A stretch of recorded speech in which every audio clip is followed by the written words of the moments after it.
Hello from Kuala Lumpur. Just arrived at the accommodation. Let's see what's waiting for me.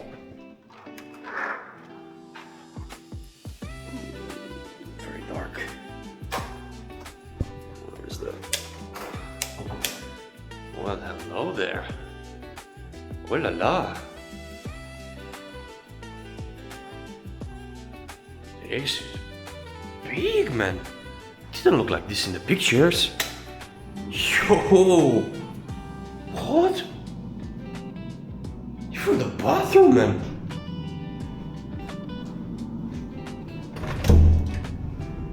Oh, you can enter from the bedroom.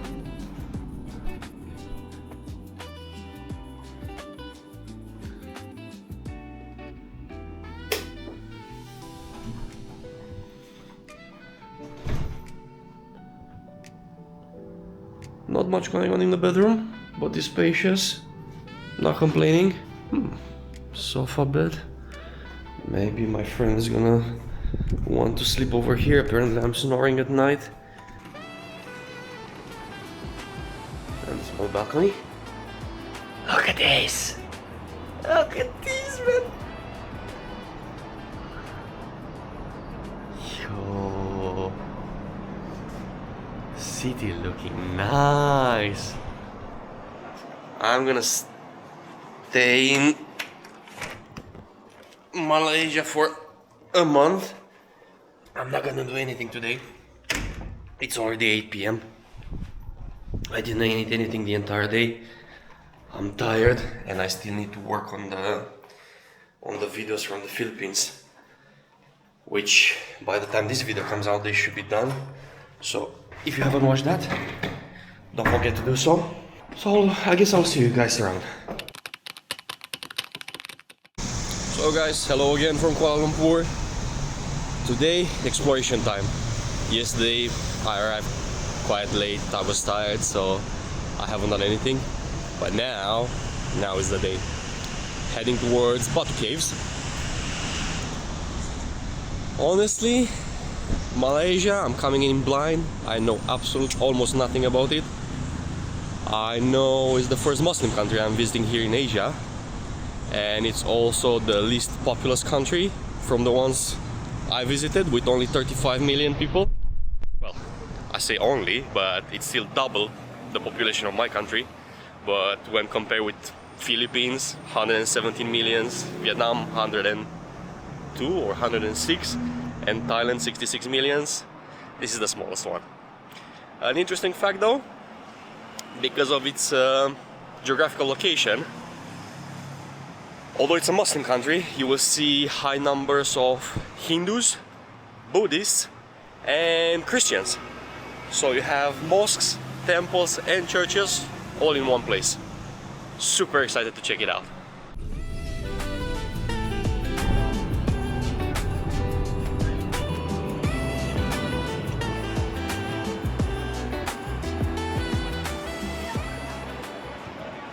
Well, and here we are.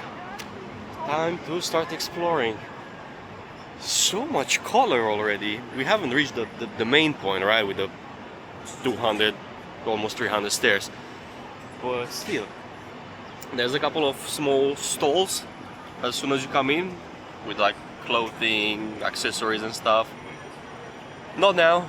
Later we're gonna have a look at that as well, because I'm gonna go to the market. Oh yeah, let's see what we have here.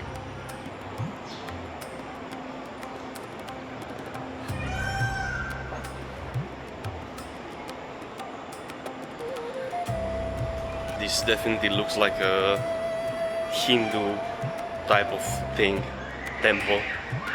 Not that I've seen one, but that's how I imagine it. So much color. It's beautiful, eh? Most visitors come to Batu Caves for the giant golden Murugan statue and the 272 colorful steps. But just a few minutes away is this hidden temple dedicated to Lord Vishnu. The colorful architecture follows the South Indian style, and inside you'll find a beautiful depiction of Vishnu resting on the cosmic serpent Ananta, a symbol of peace, protection and eternal cycle of creation. So if you're in the area, make sure you give it a chance.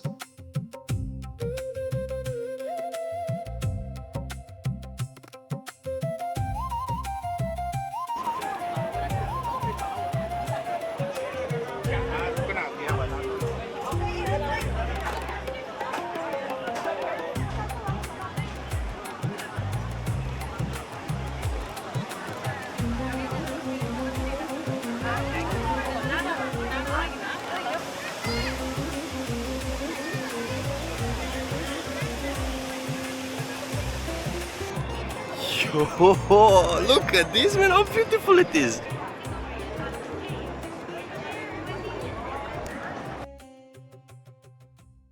I can see the stairs. Oh, I am not excited about that part. The memories from Vietnam, from the Marble Mountains are kicking in. The PTSD. If you guys don't know what I'm talking about, I'm gonna leave the link to the video down in the description so you can have a look. That was tough. Come on, Rob.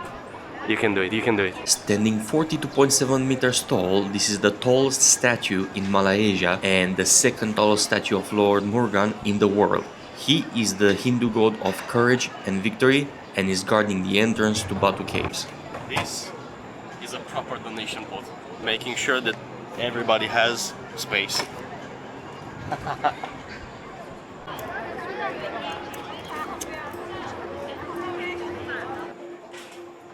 To reach the caves, you will have to climb the 272 colorful steps and make it past Kuala Lumpur's elite macaque security who seem to be guarding the place 24/7.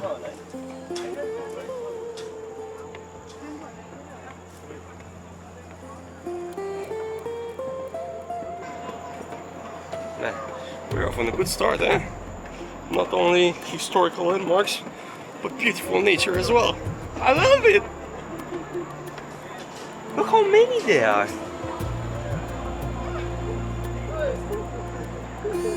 The monkey.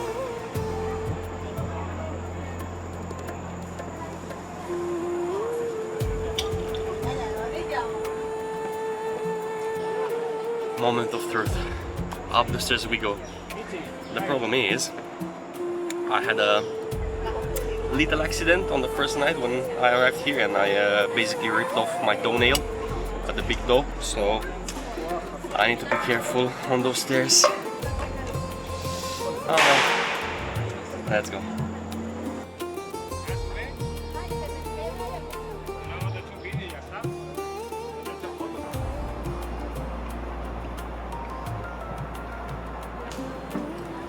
And I made it.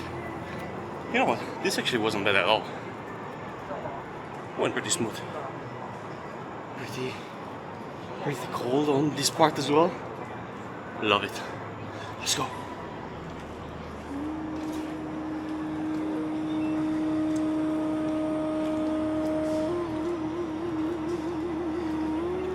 Right at the entrance, you will find a handful of stalls selling refreshments and souvenirs at surprisingly reasonable prices considering how popular the spot is. As for the caves themselves, they are estimated to be around 400 million years old, making them one of the oldest natural formations in Malaysia.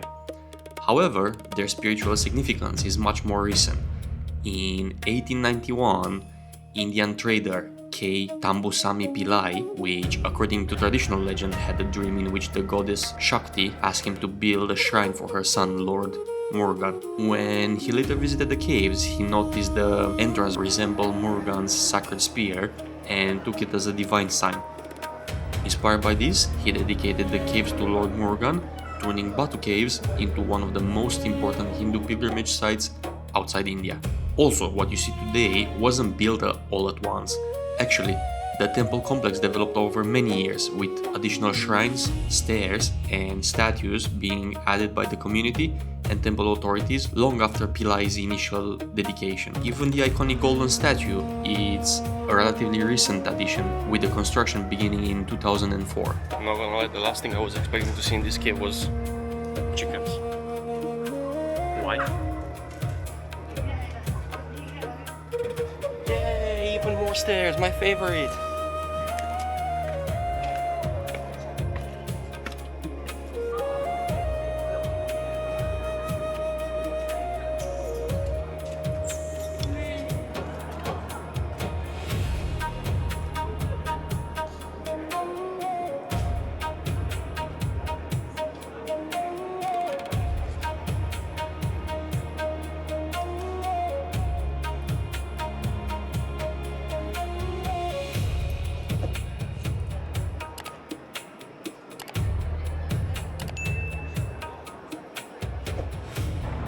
Man, overall, Batu Caves be interesting. So Batu Caves translate to rock caves, but honestly, by the look of it, should be monkey cave. There's so many monkeys over here, but they're chill. Monkeys are friends. They just patrol around, making sure that everyone is okay. Just like this one over here. See? No stress. Doesn't bother anyone. Doesn't try to steal anything. So guys, if you keep walking straight from the stairs, on the first floor there is a place where you can see with visuals and everything the history of Batu Caves and the temples around it. It costs 16 ringgit per person. Lasts about 15 minutes. Super interesting, I must say. I would recommend it. Now we're on those parts. It's like 10 ringgit.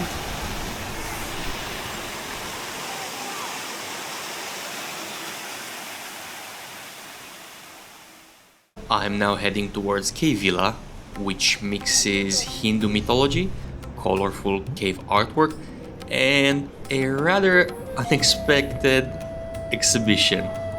You will see soon.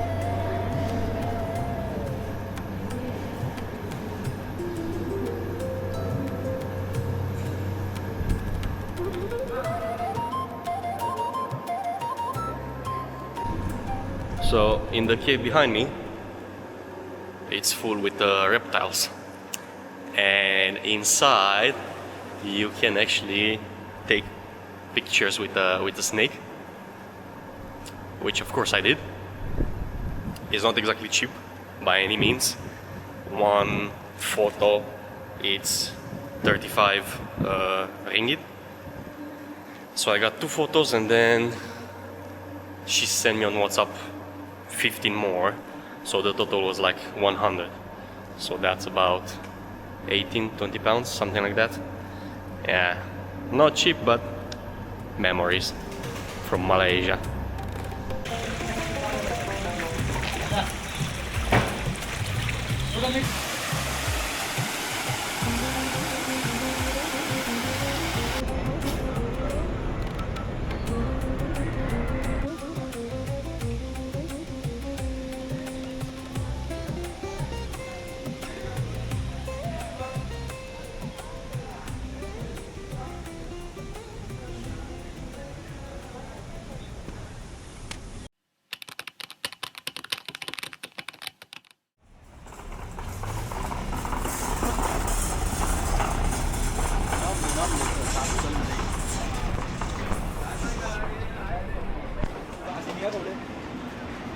Ah yes, my favorite durian.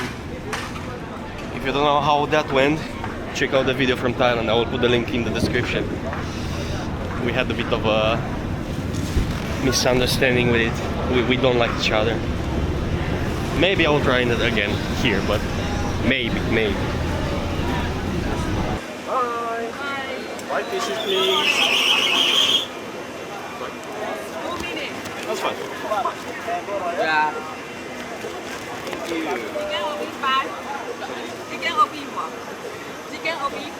Beef. Yes. 2 minutes. Thank you. Thank you.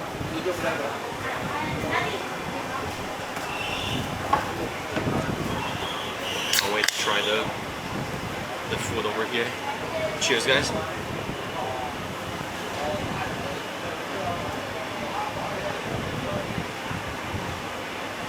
the nice thing is, it's been raining last night, so it's fresh, it's cool, it's perfect. I'm gonna have a look around here, try as much as I can, and hopefully enjoy it. I trust it. I'm really curious what's here, because there's a lot of Indian influence, Chinese influence, everything together. Oh man, I'm so excited.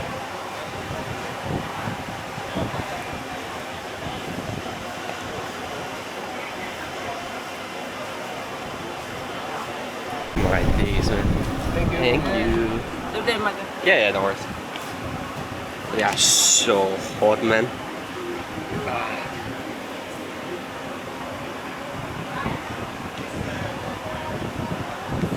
I can't wait. I can't wait.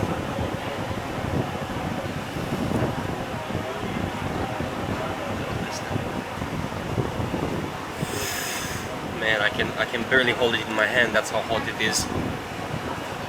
But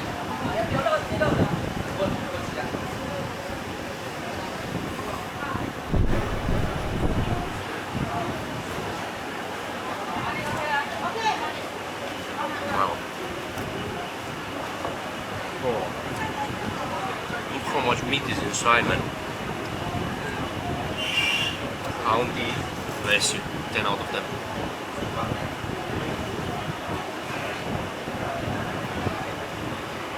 Man, those buns were divine. So 5 pieces, 20 ringgit, and then the beer, 17, and the water for my friend, 2.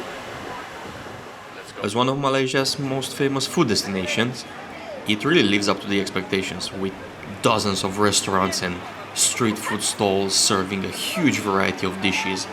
And one thing I noticed is just how clean the entire street and all the shops were. That's very impressive. Also, as I mentioned before, because it's a touristic place, prices can be a little higher compared with other street food places, so keep that in mind.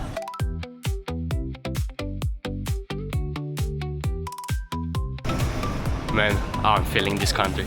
It's good stuff. It's good stuff. I can feel it. I know I didn't see much, but I can feel it. Can't wait to explore more. Finally. What dude? Zabada. What is this? And finishing the day with some lamb ribs. Oh, the look of it.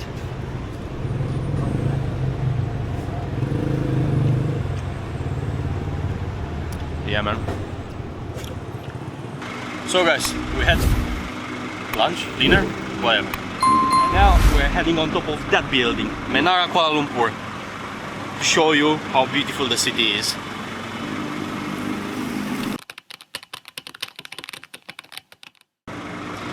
So guys, we had lunch, dinner, whatever. And now we're heading on top of that building, Menara, Kuala Lumpur, to show you how beautiful the city is.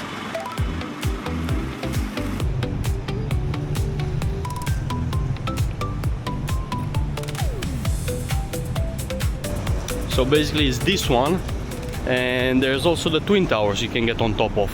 Now the reason why I chose this one is because, well, first of all, it's much cheaper.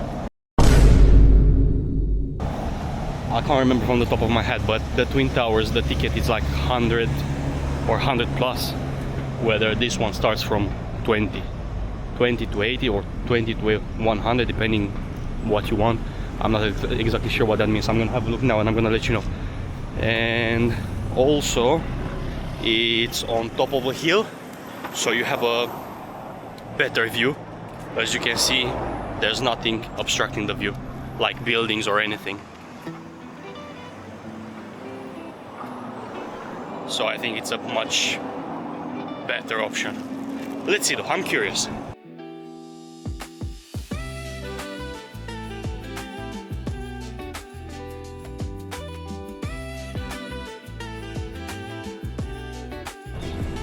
Just what in the world is that shark over there? Can you guys see it? That looks so cool, man. I cannot imagine it at night.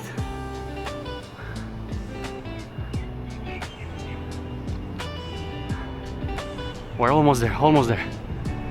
Whew. And it's getting a little bit dark. It's perfect.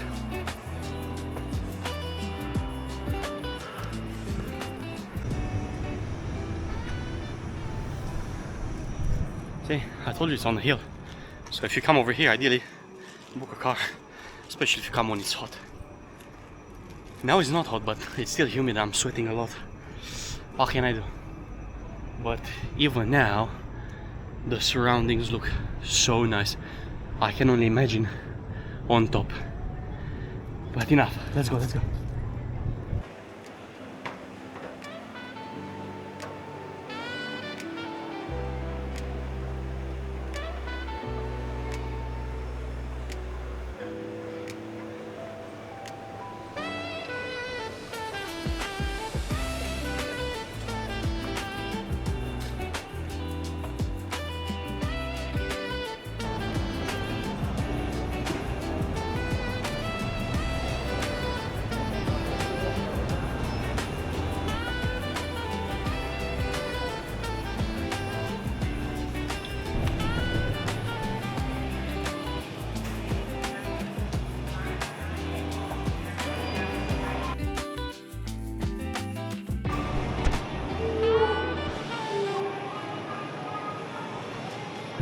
Sky terrace, please. One.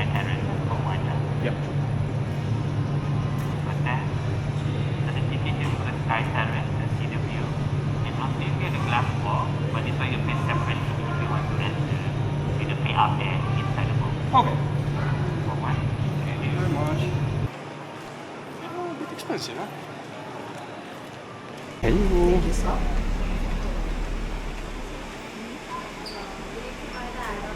Thank you.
Thank you very much.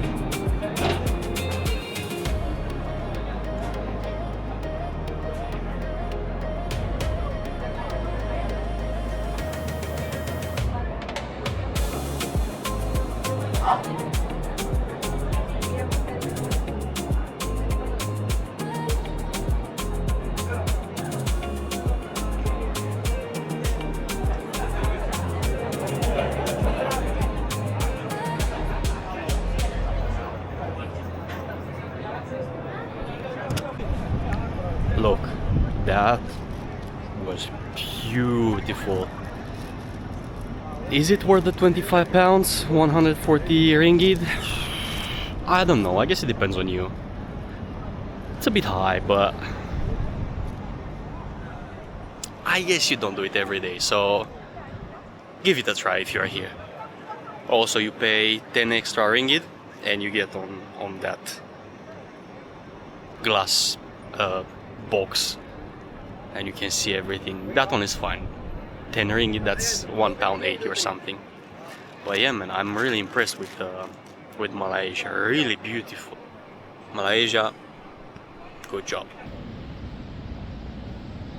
After seeing how beautiful the city looks like at night, I decided to actually walk back home and pass by the Twin Towers, and that was probably the best decision I could have taken. I will let the video show you why.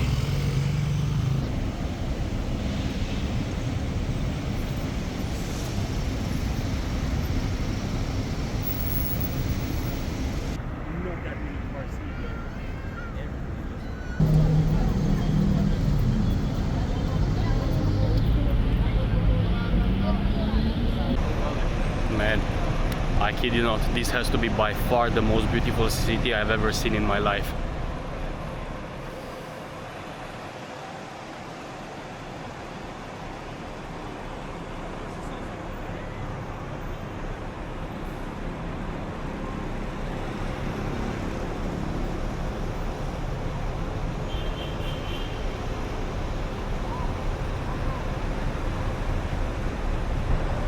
Every corner I take, I'm getting goosebumps. One building 10 times more beautiful than the previous one. Man, incredible. And it's so clean, so much green, so many trees and everything. Traffic, absolutely amazing. No honking, no scooters, not that many cars either. Everything is just fits into place, man. Malaysia, really top.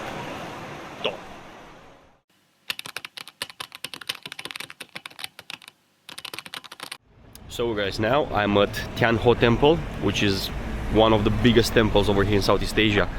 And honestly, it looks more like a castle than a temple. It's so beautiful.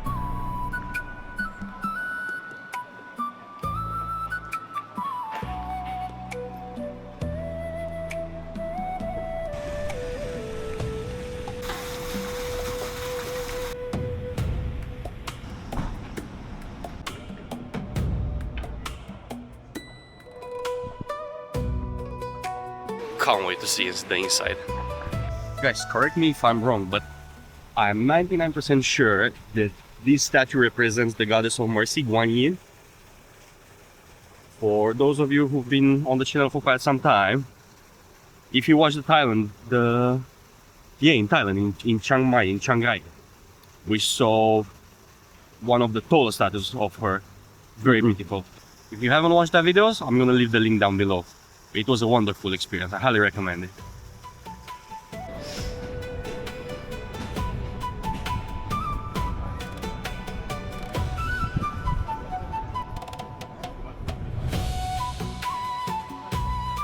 I love those paintings, and look how much color it's on top.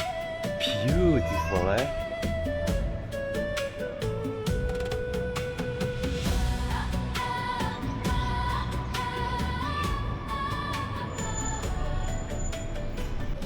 I believe, correct me if I'm wrong, but the statues with the animals, it represents the Chinese zodiac, no? Because I see the sheep, the dragon, the tiger, the horse. So it's the zodiac, right?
Very beautiful temple. I cannot even imagine how it looks like during the Chinese New Year. Now that's something I would like to see. Cool experience. Plenty of shops over there as well for souvenirs, for snacks, things like that. Now I'm heading towards Little India. It's... you would not expect it. It's a street with Indian restaurants, about 200 meters of straight street with restaurants, but it looked quite nice, so I'm gonna check it out. Maybe I'm gonna eat there as well. Let's see if I can find something interesting. Hello, brother.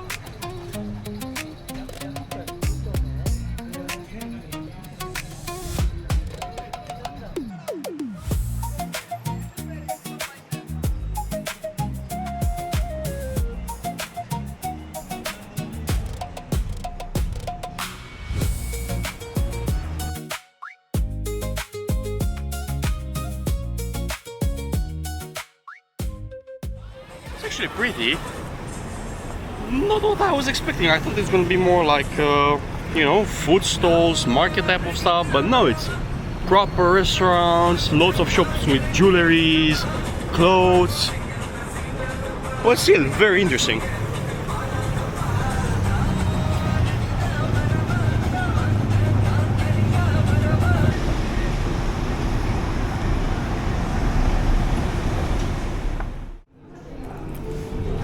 Listen, I don't care what anyone says about India and Indians. When it comes to food, man, top. I wish you could smell this butter chicken. My face.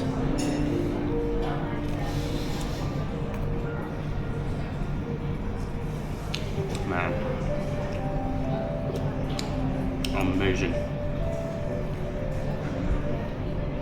Bon appetit.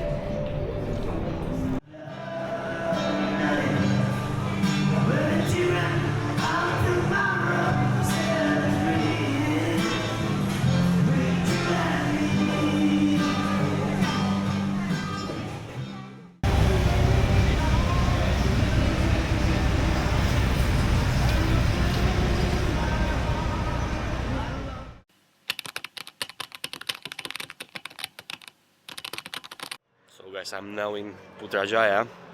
I really wanted to visit the mosque over here, and the starting was a bit rough. Last night, me and my friend, my colleague, we started editing some shorts, some videos, making plans on things to visit and stuff like that, and before we realized, it was already 8:30 a.m. So we were like, okay, let's sleep a couple of hours, wake up and visit the mosque. We woke up at 4 p.m.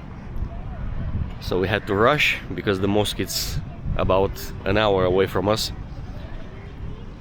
and we can only enter now because it's Friday from 5:30 to 6 o'clock. So it was a bit of a mess, just rushing, getting dressed, shower, find a taxi. So now that we're here, we still need to wait like 10 minutes or so. But man, the mosque it's absolutely gorgeous. I'm quite excited because this is the first mosque I'm visiting in my life, and by the look of it, I'm starting strong with this one. Despite its looks, the mosque has been completed actually in 1999, which is the same year Putrajaya became the official administrative capital of Malaysia. Let's have a look inside.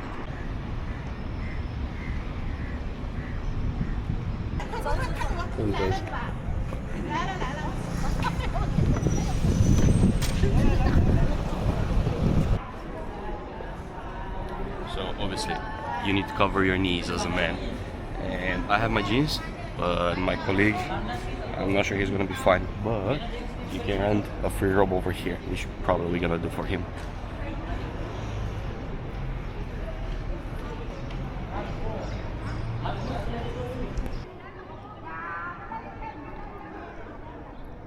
was a bit worried because of the tattoos, but the security and the lady said that I'm fine.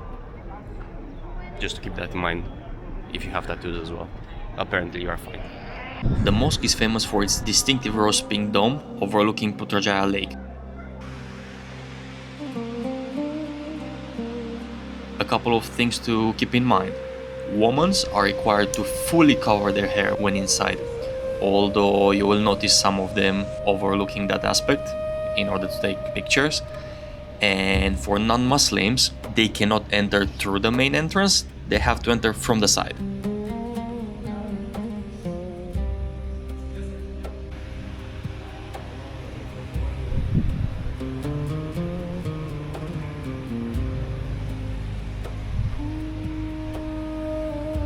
I think this is pretty interesting. There's different maps, and there's one for China, there's one for Japan, and there's the entire world. And you take a pin and you mark where you're from. Unfortunately, I don't see too many Romanians, but happily I will leave some pins now.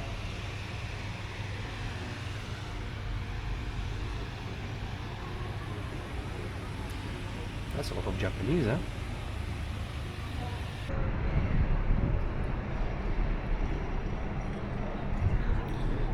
So, a couple of interesting things.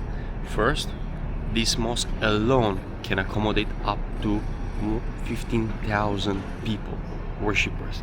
And the mosque is named after the first Prime Minister of Malaysia.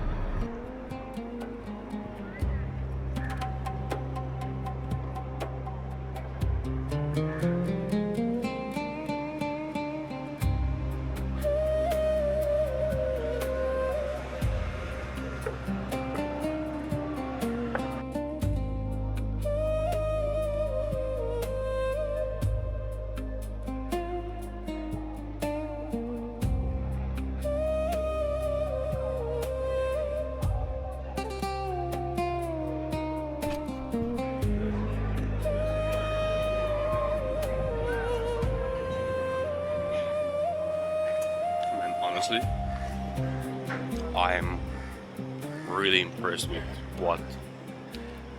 Well, it's too early to say Malaysia, but Kuala Lumpur in general, and now this part as well. It's so beautiful, so clean, it's so organized.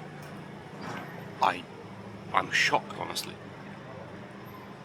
People are so calm and they just mind their business. They're not too pushy or anything. It's just perfect. Perfect. And obviously in the videos, you're only gonna see like the main attraction and stuff like that, so you're gonna be like, oh, well, of course it's clean because it's the main areas. But no, for the past couple of days I spent hours just generally walking through the city because that's how beautiful it is. So much nature as well, so many trees, so many bushes, very nice, organized. Really impressed. I'm really impressed. If the other cities over here in Malaysia are at least half what Kuala Lumpur is, then this is going to be by far the most beautiful country I visited so far. Really. The next stop is Merdeka Square, one of the most historically important places in Malaysia. While today it's a large open square surrounded by beautiful colonial buildings, it's best known as the site where Malaysia's independence was officially proclaimed. It's the place where at midnight on August 31st, 1957, the British flag was lowered for the last time, the Malayan flag was raised, and the cry of Merdeka, meaning independence, echoed across the square, marking the birth of a new nation.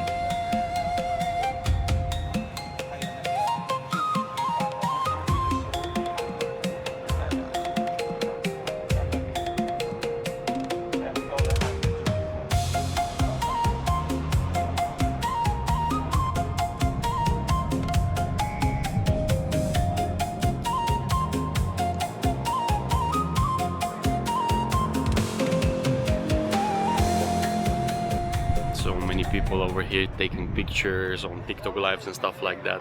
It's understandable though. It's just so beautiful, and the weather absolutely perfect. It's perfect. Everything is just perfect. See, this is why it's good to travel, man. Same like with Vietnam. I didn't know pretty much anything about Malaysia. Just that it's a Muslim country and Kuala Lumpur is the capital. I could have never imagined how beautiful it actually is. Every single day is just like a dream. Just walking through the city and enjoying everything, absolutely everything. I cannot wait to explore the rest of the country, with like the seaside and all that. I'm not sure why it doesn't get more attention, to be honest with you.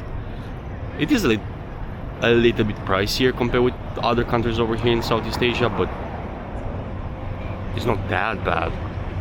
So you can have a pretty good holiday on a budget. Man, Malaysia deserves way more love than it actually gets at the moment. Guys, add Malaysia on your list. It's definitely worth it.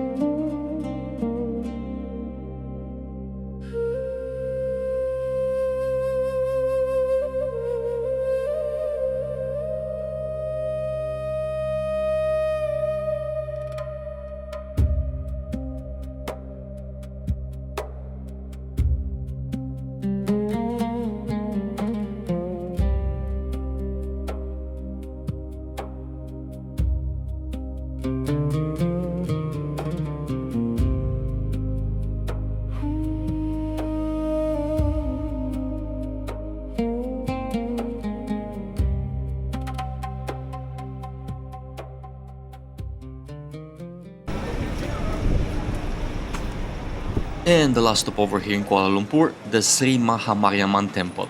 It's the oldest Hindu temple in Kuala Lumpur and one of the city's most important religious and cultural landmarks, located on the edge of Chinatown.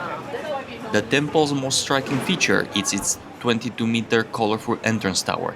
It is decorated with more than 200 hand-carved statues depicting Hindu gods, goddesses, sages, and mythological figures. Every statue tells part of a story from Hindu tradition.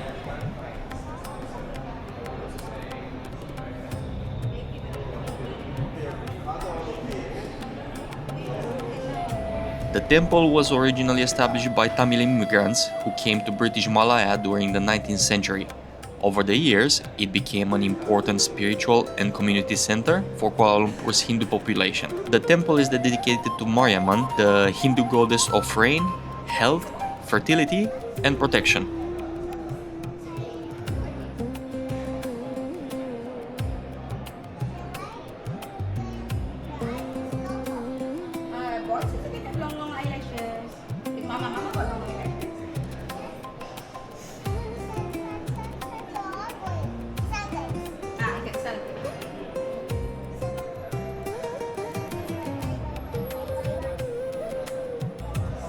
Each year, during Thaipusam, the silver chariot carrying the statue of Lord Murugan begins its journey here before traveling about 15 kilometers to Batu Caves, where devotees and visitors gather for the celebrations.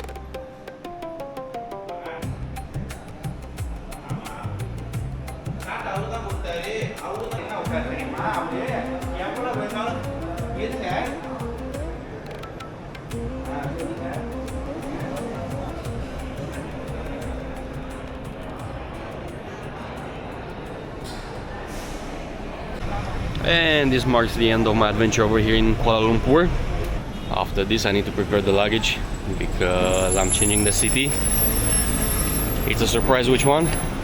It's a surprise to myself as well because I didn't decide yet.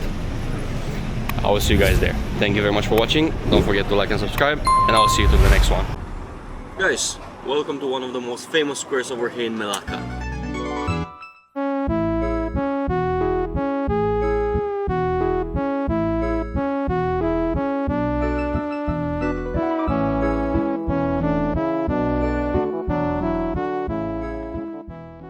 Despite its name, the Dutch Square, the history behind it is quite complicated. Melaka has been conquered by the Portuguese in 1511, then more than a century later, the Dutch took over. And in the 19th century, the British. So this square has Malay, Dutch, Portuguese, and British history. Let's check it out together.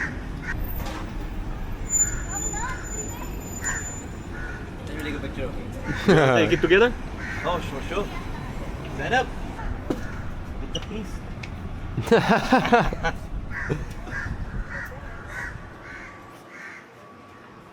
Thank you. Thank you, brother. Yeah, I wanted to blend in with the locals, with the Malay people. So I bought this baju Melayu in Kuala Lumpur in the last day. It's not tailored or something, it was already made. And it costed about 304 or 308 ringgit. Without this one. This one was separate and it was like 70 or something. And by the look of it, it matches with the buildings over here.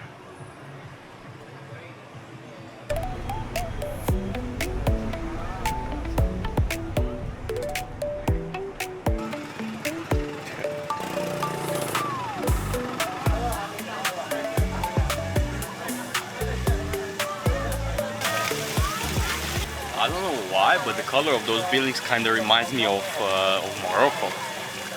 I don't know why. Little fun fact, the buildings weren't always red. Most of historians argue that they've been painted around the 19th century. So long before the Portuguese and the Dutch left.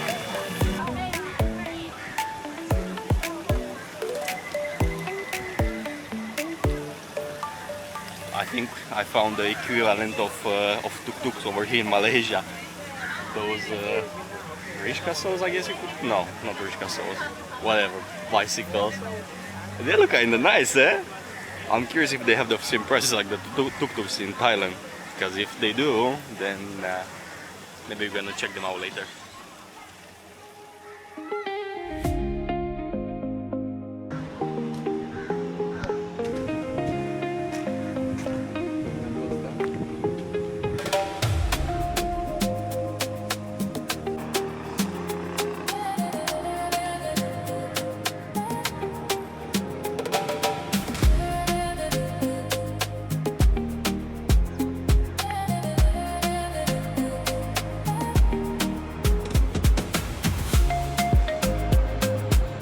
Considering the fact that the city changed hands with 3 different colonial empires, I'm expecting to see a lot of forts over here.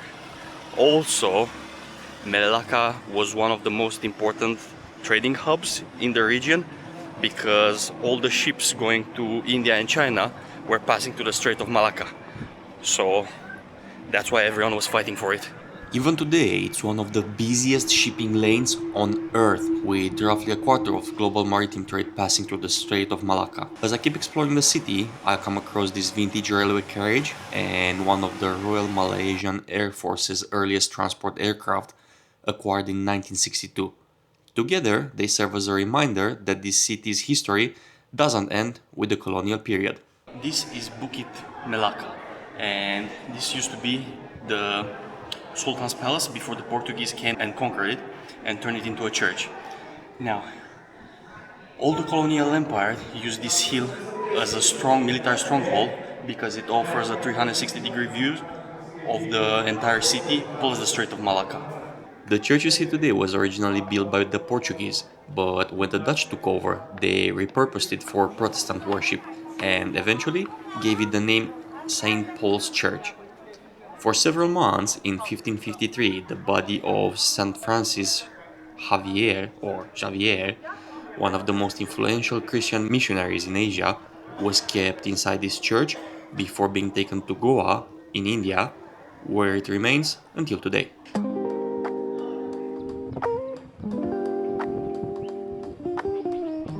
A lot of history, man, in this city. Can you imagine 3 different colonial empires just leaving their mark over here? It just shows how important it was. Not gonna lie, the view from here is actually quite nice. and it's free as well. So if you are in the area, make sure that you visit it.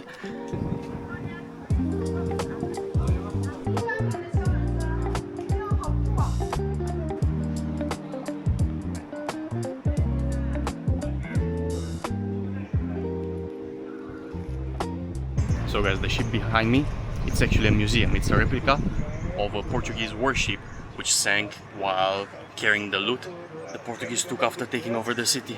I guess Lady Luck said no, not today, because the ship has never been found actually. Or at least that's what they say. Who knows? Excuse me, can you put together with you? Of course you Yeah. Yeah, take photos together. 1, 2, 3. Okay. Thank you so much. Thank you. Have a Thank nice you. day. Same. That was cute. You can actually see the ship from afar, but now that I'm close to it, man, this thing it's huge. Can you imagine just sitting on this ship for like weeks or months and just traveling from one corner of the world to another? Too much, too much.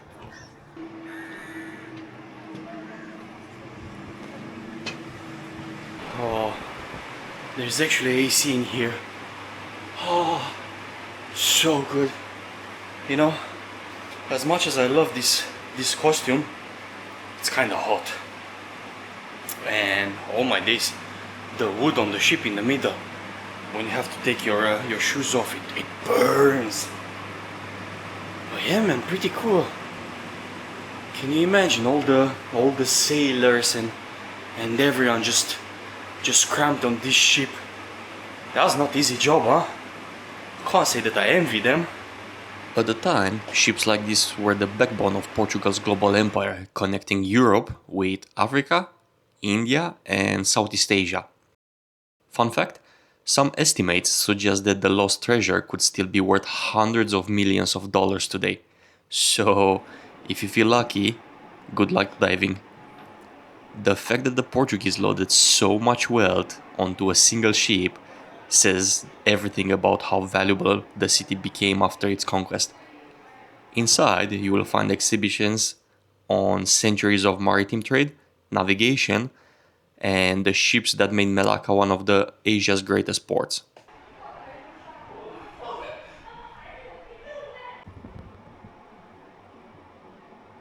Well, I'm not gonna lie, it was kinda nice inside, and the fact that there was AC helped a lot. I didn't want to leave, but there's still so many things to see.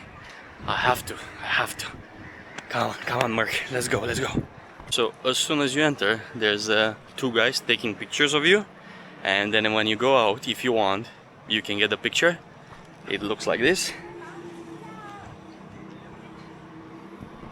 and it's like 30 ringgit, which is I think £5.50. So it's a nice memory.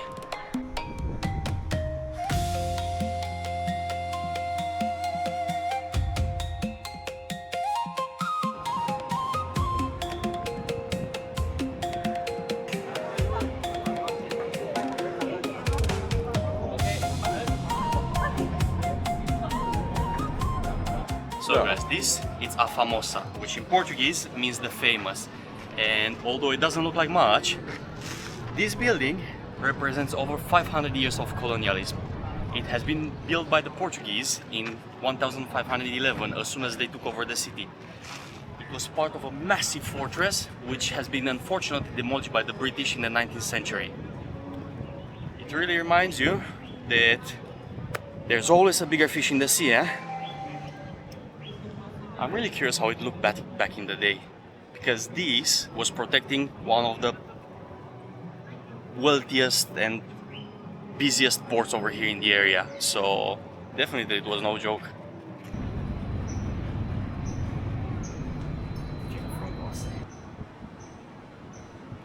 What Bugatti, man, what Ferrari, Lamborghini, give me one of those, I'll take it anytime. Class. Maybe not on white, but man, beautiful, huh?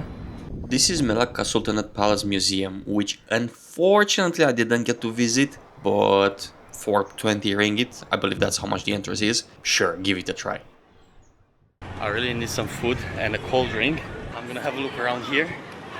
Unfortunately, it's Tuesday, but over here is nice to come Friday, Saturday, Sunday. It transforms completely. What can I do? I'm here only for today. Let's see what restaurant I can find. I want to try something proper Malaysian, or it's kind of like a Chinatown, huh?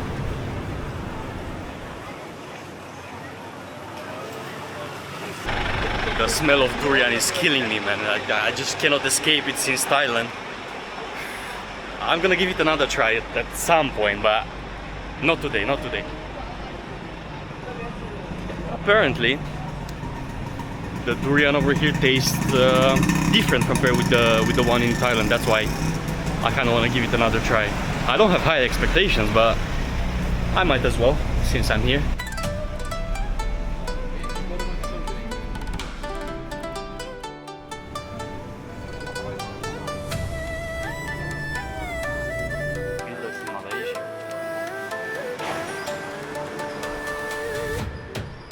Almost the same. You can't see because of the clothing, but not much difference between me and you. Okay.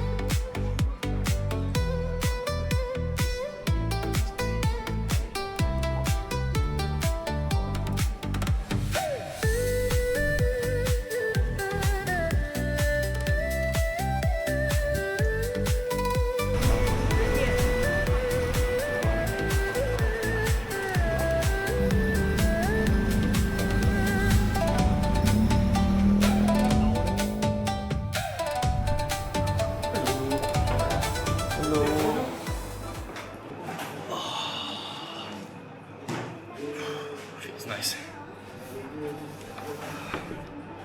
Now let's see. So now that I regained some energy, I had some food, some drinks, I'm gonna head to the Melaka Strait Mosque, the last stop for today. Hopefully see the sunset and go home. Unfortunately, I only have one day here. There's plenty of things to do. Maybe I'm gonna list a couple of them in the comment section, but generally really impressed with the city. Again, same like Kuala Lumpur, very clean, very organized, really beautiful, really beautiful. Malaysia, 10 out of 10 so far. I'm gonna see a few more cities. Hopefully it's gonna be just as nice, but overall, wonderful experience.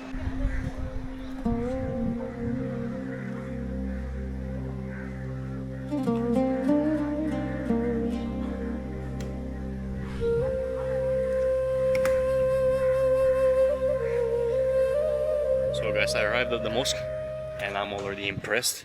Look just how beautiful it is. Perfectly white and then with the colors, very beautiful. Of course, careful with the attire. Ladies, you need to cover your hair completely. Then if you have shorts at the counter, you actually can rent like a skirt type of thing. You will have to pay a deposit of 5 ringgit. They give you a ticket, and when you give it back, they're gonna return the money. Let's see what we have here. I'm very excited actually.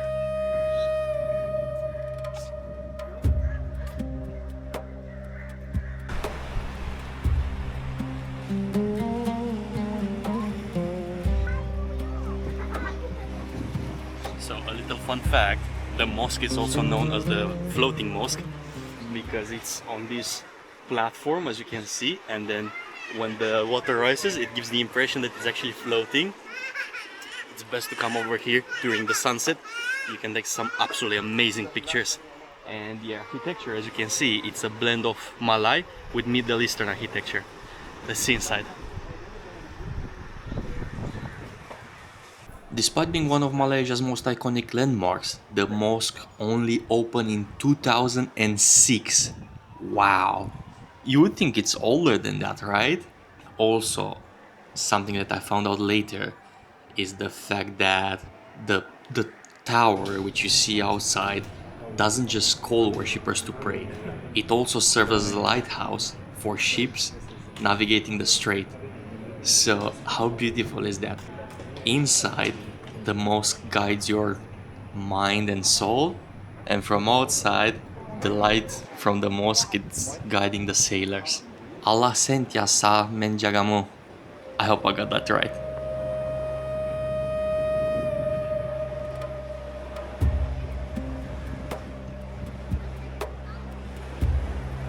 Man, it's actually so nice over here. Not just aesthetically pleasing, the mosque and the surrounding, but the breeze from the sea feels so nice. Everything is just so beautiful and calm.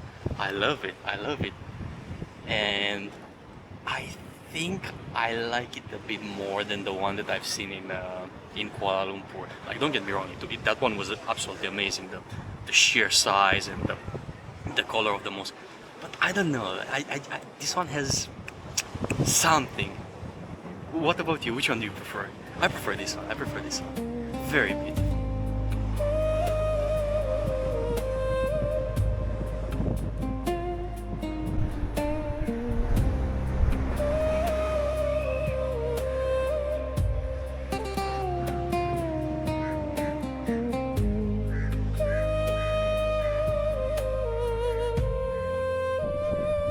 Absolutely gorgeous, guys.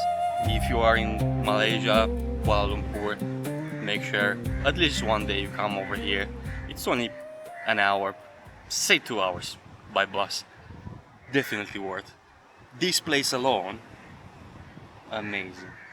The mosque, the surroundings, the people, everything is so beautiful and relaxing.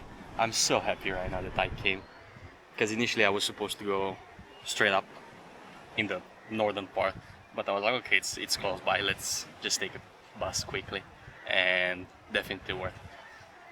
Unfortunately, as I said, there's still a lot of things to see over here which I'm not gonna have time, but hopefully you're gonna be able to plan better and make the most out of it. Thank you, Malaysia.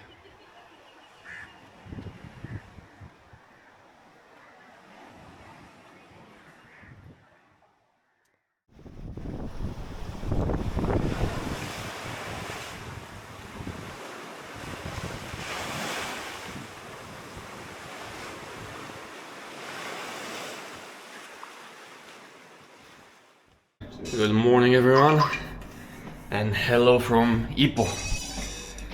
I left Melaka today, took the bus to Kuala Lumpur, spent some time over there, had breakfast, and then took the next bus to Ipoh. Slept the entire journey. I just arrived now, checked in, and let's see what 23 pounds per night gets you over here in Ipoh. Pretty spacious living room. The balcony.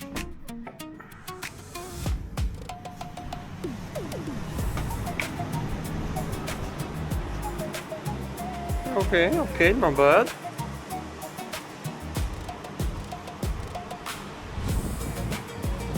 This is one bedroom.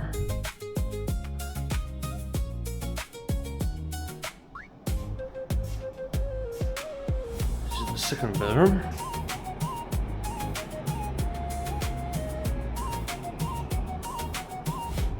Quite spacious. Bathroom and the shower.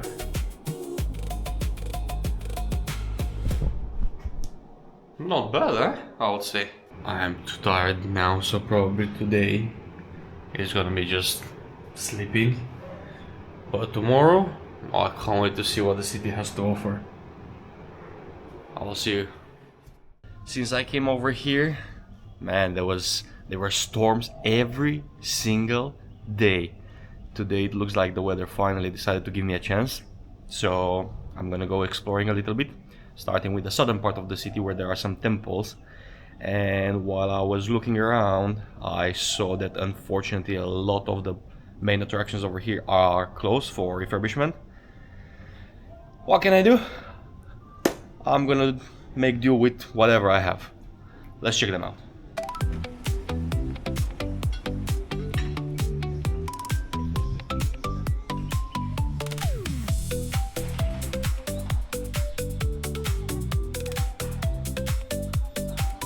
And just 10 minutes away from where I live, we arrived. In this area there's two wonderful temples carved in limestone which dates back 400 million years ago. Did you hear that right? 400 million years. So although the temples are just a couple of minutes away from each other, they are pretty different. One is a Buddhist temple following the Mahayana Buddhism.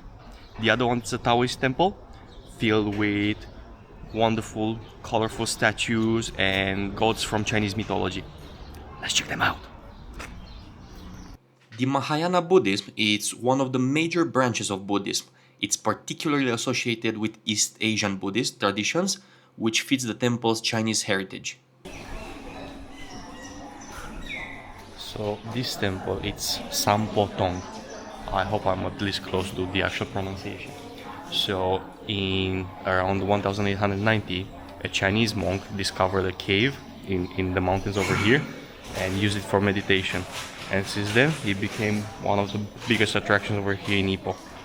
Some sources date the construction and development of the actual temple to around 1912, while the present-day facade and parts of the complex were developed later, particularly around the 50s. Once you enter, the experience changes quite dramatically. Outside, you have the colorful Chinese temple architecture, gardens, ponds, and statues, which you're gonna see better later on in the video. And inside, you are suddenly surrounded by raw limestone walls, Buddhist statues, shrines, and narrow passages. The combination of natural cave and the religious architecture is what makes the place visually interesting. Also, the name of the temple is generally translated as Cave of the Three Jewels or Three Treasures Cave, but this isn't referring to three literal treasures hidden somewhere inside the cave. In fact, in Buddhism, the three jewels have an important meaning, those being Buddha, the enlightened one, Dharma, the teachings, and Sangha, the Buddhist community.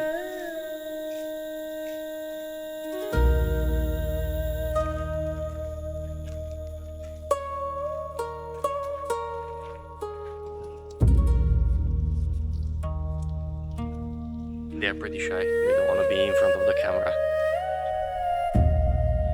I should have gotten some food for them. So, if I'm not wrong, in the Chinese culture, feeding the tortoises represents like wisdom, longevity, and things like that. I don't think it's like necessarily a ritual, it's just like an old belief. But do correct me if I'm wrong. But if I remember correctly, that's what's all about. The surprising part is that it's Sunday, yet not many people around. I don't know if it's not the tourist season in Malaysia or whatever. I was kind of expecting more people. I'm not complaining. I prefer that this way. I'm just saying. I did mention the garden outside the temple earlier, but it's now time we give it the proper love it deserves. Apparently, it has received recognition as a best landscape park in Malaysia in 1993. Also, the artificial rock formations are designed in a style reminiscent of the famous Huangshan Mountains in China, which adds another layer to the Chinese cultural influence of the temple. So I'm heading now to the second temple, to the Taoist one, as I mentioned earlier. And probably you are wondering, what is the difference between Buddhism and Taoism? Because I certainly was, and unfortunately I didn't know until recently. So, Buddhism focuses on overcoming suffering and reaching enlightenment through the teachings of Buddha, whether Taoism, it's about living in balance with the nature, and Tao, which is the natural way of the universe. And as soon as you reach the gates of the temple, you can see the colors and the statues. And this is where I messed up a little bit. I know that even at the beginning of the video I said that over here there's two temples, and there's actually three, and I found that out way later. So this one that I'm actually gonna visit, it's Nam Tian Tong Temple. and I thought it's Ling Sentong. They are, listen, they are next to each other. And as I was exploring the garden, quite a few times I actually went to the other temple, to the actual one, but still I didn't manage to make the connection somehow. I'm sorry. They are both Taoist temples. The only major difference, I guess you could say, being that Ling Sentong, it's the fleshier one, the one with a lot of color, a lot more color and statues. Oh well, my bad, sorry. 你好，你好吗? That's about all the Chinese I know. But when I go to China, I will learn more, I promise. I have to. But it's so hard, man! Oh my days! With all the accents and... complicated. We don't talk about the writing. That's another league on its own.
Don't judge me, okay? But from distance, with my poor eyesight, I thought that that's Ho Chi Minh, and I was so confused. I'm like, what's he doing here?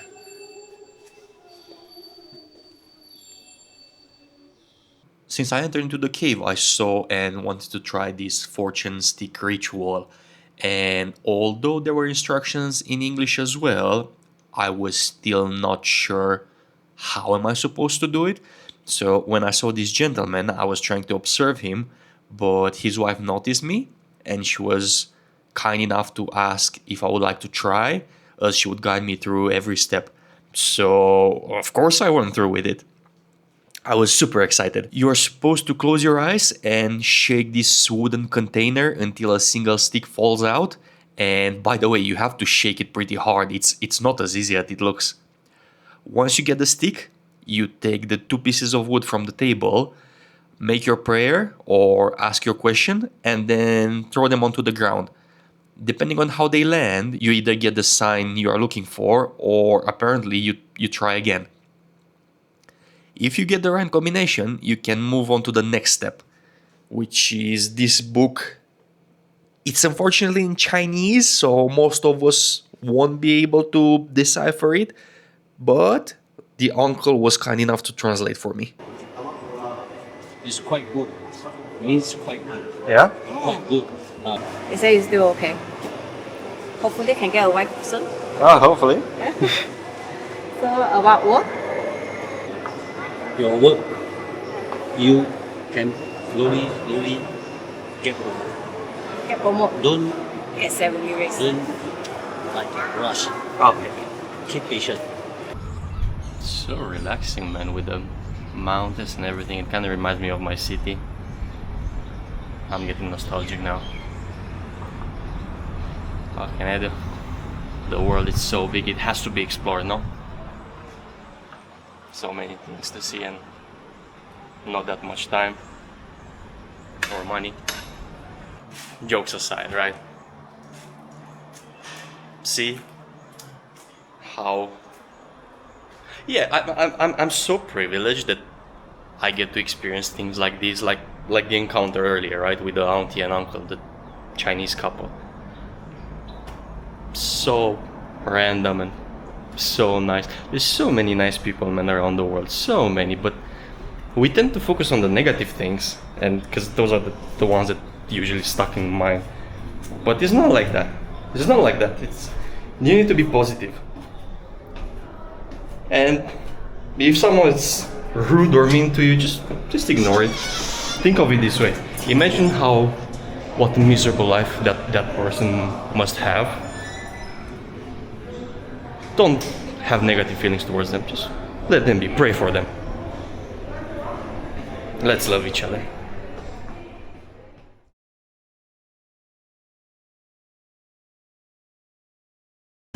Remember what I said earlier about raining every day over here? Yeah, about that. I'm not sure if you guys can see. It's pouring, man, today as well. Luckily, I went out earlier today, so it's fine. But if it's like this tomorrow as well, I'm gonna have big problems.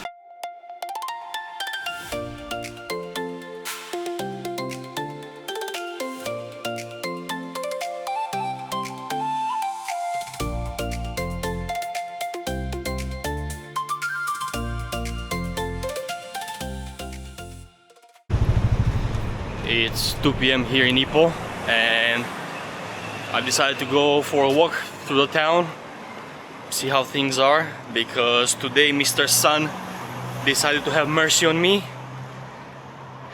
It's not raining, although I'm not exactly sure how long that's gonna last. Looking at the sky, it kinda looks like it's gonna start at some point. Heading to the ATM to grab some cash. Now, here in Malaysia, compared with Vietnam, compared with Thailand, you don't need that much cash, but for street food, for laundry services, still good to have, and I kinda ran out. Another nice thing over here, when you take money out from the ATM, they don't charge you any fees, like in any of them. Any ATM. Maybe, if the weather allows it, I'm gonna go. There's a very nice park with the lake and boat ride and stuff like that. I kinda wanna go there. I hope I will be able to. Ipoh itself, as far as I can tell, well, obviously not as impressive as Kuala Lumpur, but still, man, very clean. Traffic perfect, no honking, no aggressive drivers, you fly on the roads. But yeah, let's see how it goes today.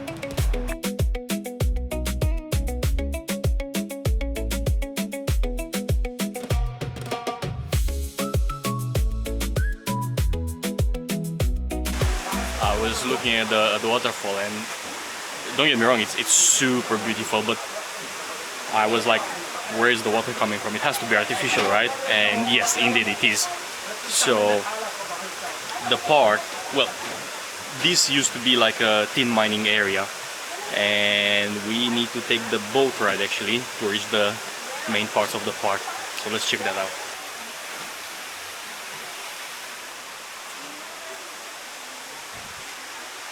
Just like everything else over here in Ipoh, obviously the limestone mountains are, as you would expect, hundreds of millions of years old. Man, this place, it's old, eh?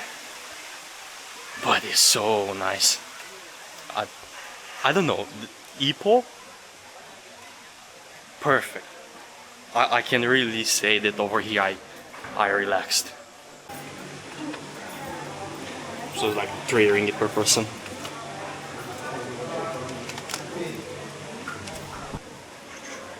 In case you haven't seen the money. And apparently, I wasn't aware of that. I just saw today at the bank when taking cash. They have a 100 ringgit note as well. I've never seen since I came here. Never. 50 was the biggest one.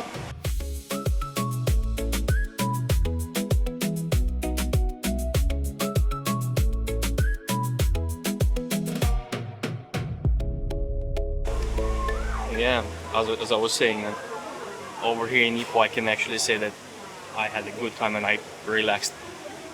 The city itself, right? As I mentioned earlier, it's nothing fancy. I mean, it's beautiful, right? With the caves, with the temples and everything, with the old streets, but nothing wow. I've never seen this in my life, right? But I don't know, there's just a feeling over here in the city. It's so peaceful, so calm. I would actually see myself living here. I love places like Kuala Lumpur, I love places like Bangkok, Ho Chi Minh, with, you know, those tall buildings, lights everywhere. But when it comes to actually living in a place, I think I prefer something more peaceful, something with a lot of nature, like here. This one, absolutely perfect for me. Look at the mountains and the monkey, of course. Everybody's just so friendly, so easygoing, and they speak good English. Except the gentleman at the laundry service, it was a bit of a challenge, but still, so friendly. I love it. Prices are okay. I was actually speaking with the taxi driver, right, on the way here, how much is the gas, the petrol over here. So for the Malay people, 1 liter it's like 2 ringgit. For foreigners it's a bit more, it's 3 something. The diesel it's more expensive, it's like almost 7 ringgit. So obviously the rides over here cheap. Food in the restaurants with like 15-17 pounds, 2 people can eat and be like completely full. If you eat street food, cheap, very cheap. The life generally over here, it's very good. And I know I said this a lot, but the cities, man, Kuala Lumpur and Ipoh, so clean, so organized, perfect.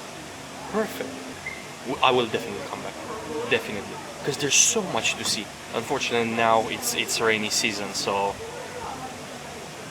even here in Ipoh it was raining almost every day, but in the dry season, going to the islands, going to the beach side, I think it's an amazing experience. I will definitely try it out.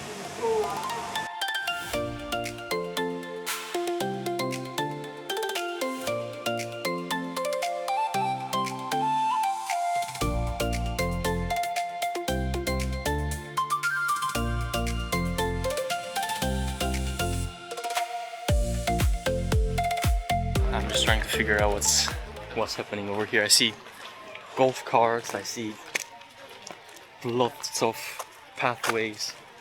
I'm not sure which one goes where. I'm gonna explore them all. Let's go, man. I'm feeling so good. The weather, it's actually perfect. It's sunny, but it's not that bad. And on the lake with the boat, oh, the breeze, man, such pleasant feeling. It's so quiet, so peaceful. It's so well maintained, surprisingly. I mean, surprisingly, not really, consider how organized they are, but yeah, man. Welcome to Malaysia.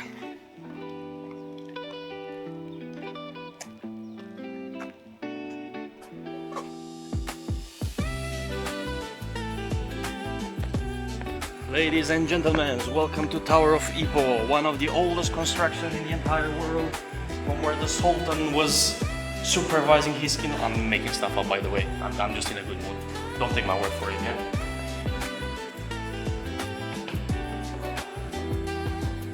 It looks a bit like a haunted house you see in horror movies. I'm sorry to hear that, Sam. I hope you're doing good, my man.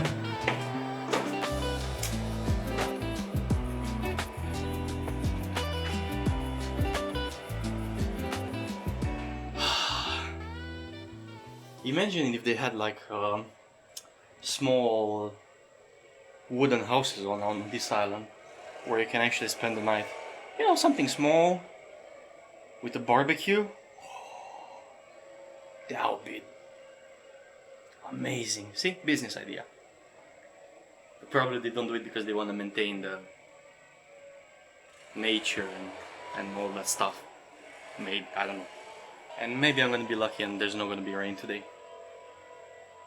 I don't want to go home. I really want to see the city. I just want to walk around. I don't know. Sometimes I have that feeling of just wandering around. Literally just 1 minute ago. What did I say about rain? Yeah, I can already feel it. It's starting. My life be like ooh ah ooh ah. It's okay. Free shower. In terms of activities and stuff over here on the island, not much to do. The focus it's kept on like nature and scenery, which I think it's a better idea. Just come, relax, walk, enjoy.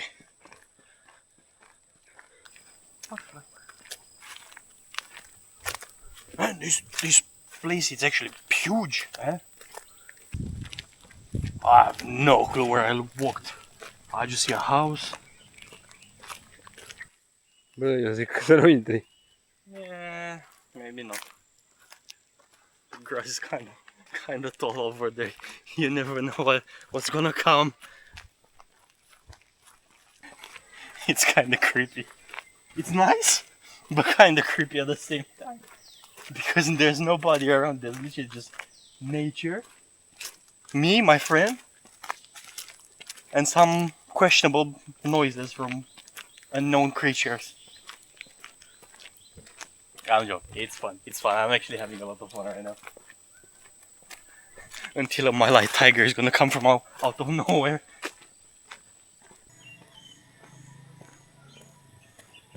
We're back to civilization. No creature is gonna attack us now.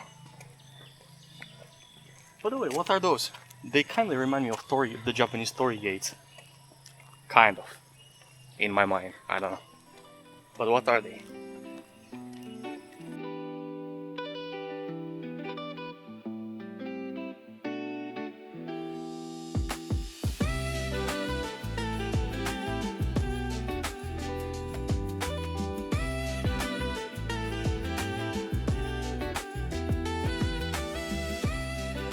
So, look at this, how people trust each other over here in those parts of the world. On this side, you have the shop, you grab your refreshment, and then you need to go across in order to pay. But the guy is sitting behind the wall, so if you just grab the drink and you leave, he's not gonna see you. Imagine this in Europe. I got the coconut water and the Mountain Dew for my friend. I paid 11 ringgit. Just gonna take a seat somewhere in the shadows and enjoy my drink. I really like it over here, man. I really do. I don't want to leave. I don't want to leave this city. And even the apartment where I'm staying. Ha! She stole my... You mother... Do you like it, bro? You like it? You like my juice? You like it, huh? When you don't pay for it, of course you like it. It was almost full, by the way. I just took a few sips. It's okay. Technically speaking, I am in his house, so... He deserves it, he deserves it. I'm not mad. Just thirsty. And he really seems to like it. And after losing my drink to a monkey, I decided as my sign to head home, which I very much did. The park is super cool, perfect to relax. Highly recommend if you're in Ipoh. And honestly, I left right on time because soon after that, this happened. That's basically my life over here in Ipoh. Everyone, thank you very much for watching as always, and I will see you in the next one.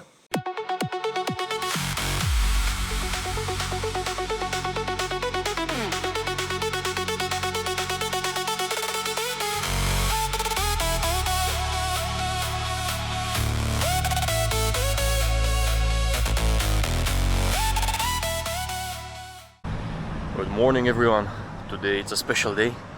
I'm heading towards Gua Tempurung, which is about half an hour away from Ipoh. It's one of the biggest caves in peninsular Malaysia, which dates back obviously about 400 million years ago, older than the dinosaurs. And I'm gonna go cave exploring. Hopefully I'm gonna be able to get the wet tour, which lasts between 3 to 5 hours. It's one of the beginner friendly cave explorations. And it's gonna be super fun. Wish me luck. So I just arrived now. There's 4 different tours, as you can see. There's the short one, the first 2 are normal ones just through the cave. And this one, number 4, is the one I'm planning on doing. The area around, pretty nice. Lots of nature.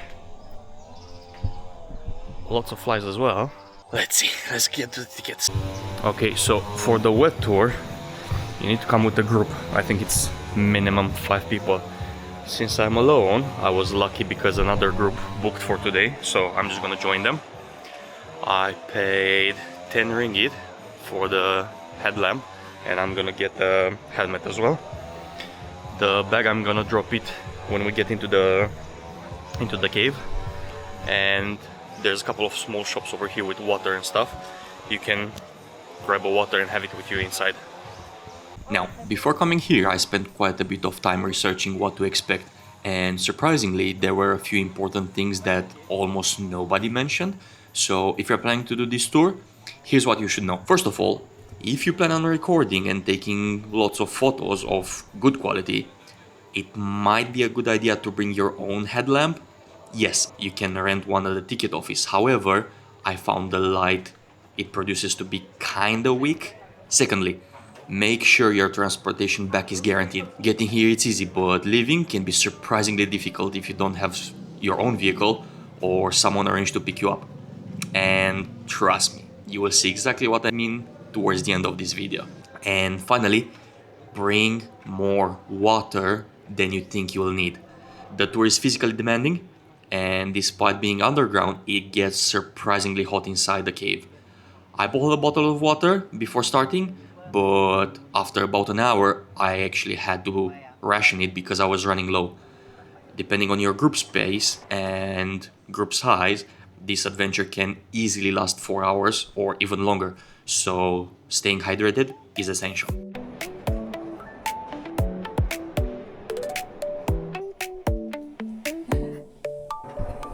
Well, despite the constant signs which says not to do those kind of things. Oh god. So hard to follow the rules. With all that out of the way, it was finally time to see what all the excitement was about. As we made our way to platform 5, we had to descend the staircase that, according to our guide, is about 125 meters long. At this point, it's hard to imagine that beneath those limestone hills lies a cave system stretching for more than 4 kilometers, making Gua Tempurung one of the longest cave systems in peninsular Malaysia. From this point on, the adventure truly began. The next 4 hours would be spent underground with nothing but our guide, our helmets, and whatever waited deeper inside. So, platform 5, it's where the lights stop. From here on, you need a headlamp. Can't say I'm very excited to go down there. Looks a bit creepy. But oh well. Let's see.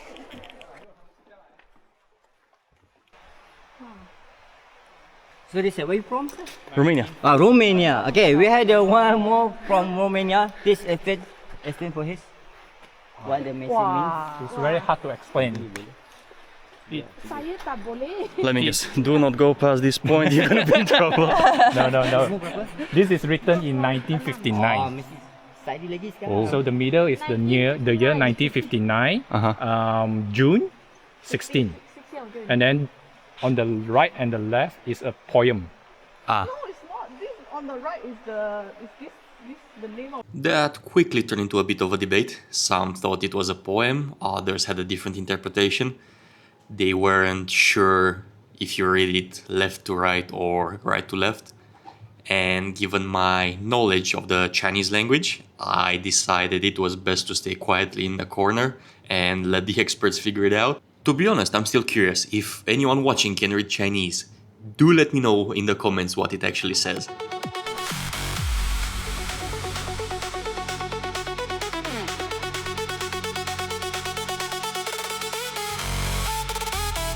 So now we're going inside the off-road part, inside the off-road.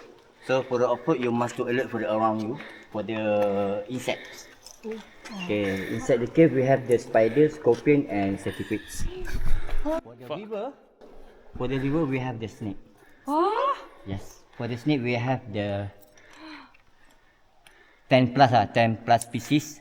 For the snake we have the king cobra, we have the viper, we have the python. You're joking, right? No, no joking. This is the reality, real. Okay. Yes, Friday we catch the one king cobra. Oh my god. Friday. Well, guys, thank you very much for having me. It's been a pleasure. Yeah, so We must not return at the... when you start go to the river, you must to alert for the side. How can I avoid? No, you stay in the water. When you see the snake, you say hi. Tanjung. Okay, so this one is spider. Oh my god. It's okay, it's okay.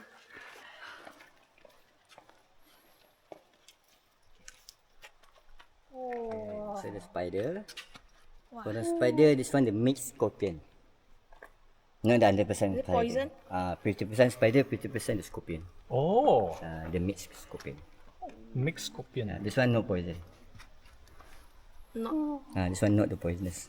Oh, no poisonous. This one the antenna. For the Is this the web or no? Oh my god. Oh. this one the medium size. Medium. Hey? Pada tempat you can touch, but when you see the scorpion or centipede, you cannot touch. 蝎子 nice. Okay, come. Oh, another that spider. Another one. Yeah. And another one. Kinda start to regret my decision. Okay, so now we start the first activity. First activity, we're doing 5 meter sliding.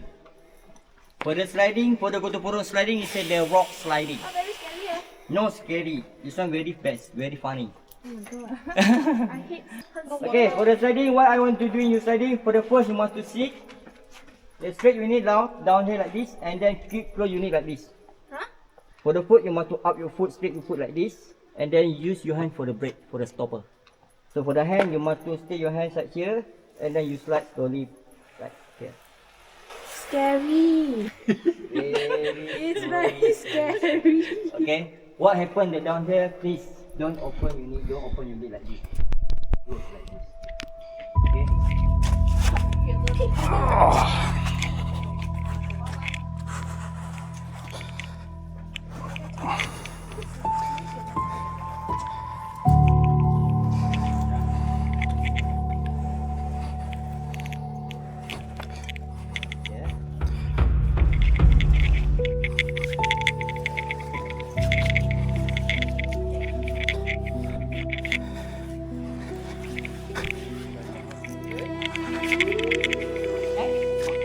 Don't worry, it's actually not as bad as it looks like. Okay, that was bad. Whew.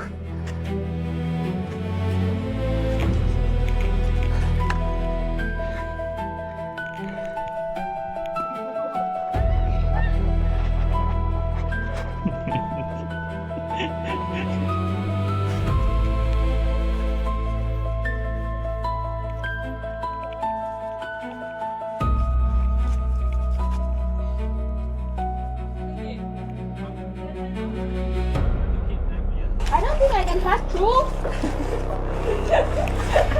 Are you sure? I don't think I can pass through. Are you sure?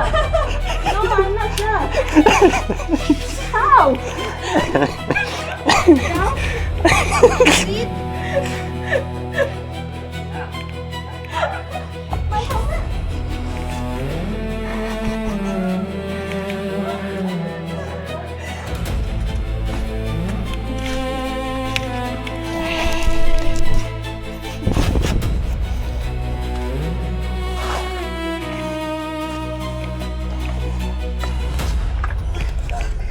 Don't stand up. Don't stand up.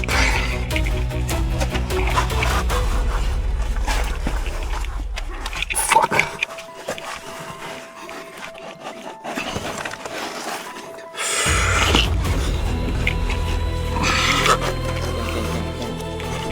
Don't stand up. Yeah. Okay, that works.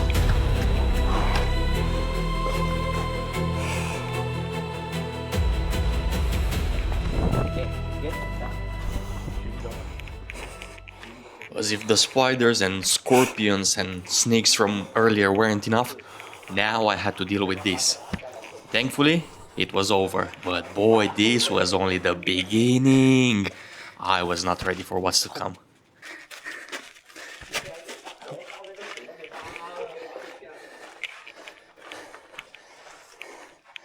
Oh boy. That's gonna be fun.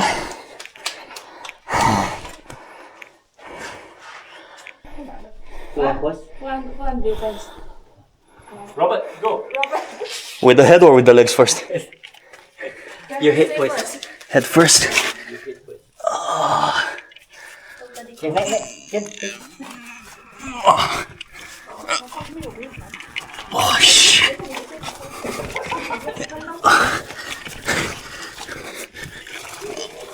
You know, I've done questionable things in my life, but this one, by far the worst. Oh shit.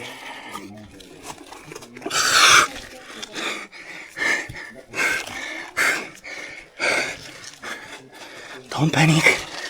Don't panic.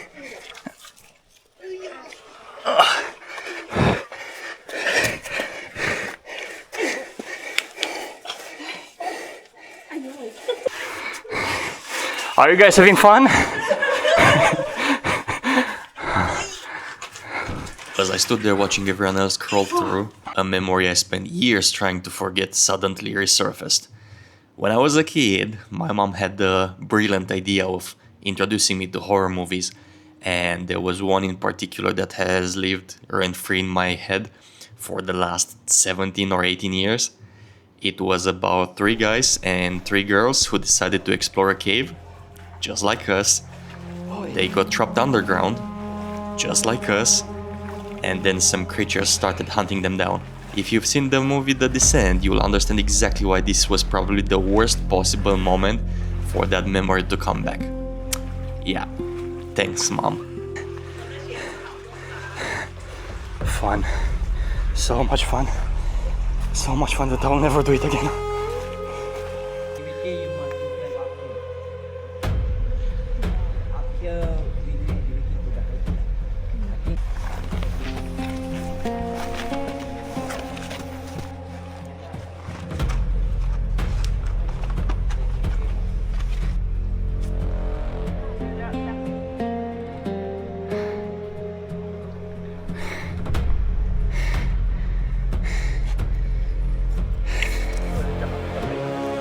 This is not fun.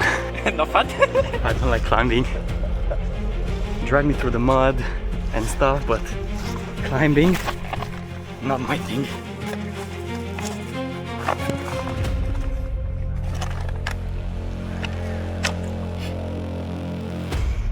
Man, you can't see it. I don't think you can, but there's so much dust. I think I would do 10 canyoneering in Philippines over this.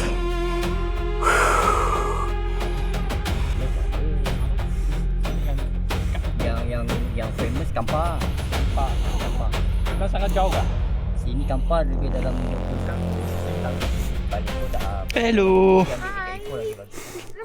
Featured on Robert from Romania. Are you a YouTuber or really? Yeah. Wait. Okay. And of course, because whatever goes up needs to go down as well, the fun continues with even more sliding, this time from an even higher altitude compared with the previous 5-meter one, which was super fun, especially because it was much darker as well. My headlamp was working, but it wasn't that powerful. I was relying more on the light from the tour guide on top. But yeah, let's go. Because of the water, it's super slippery.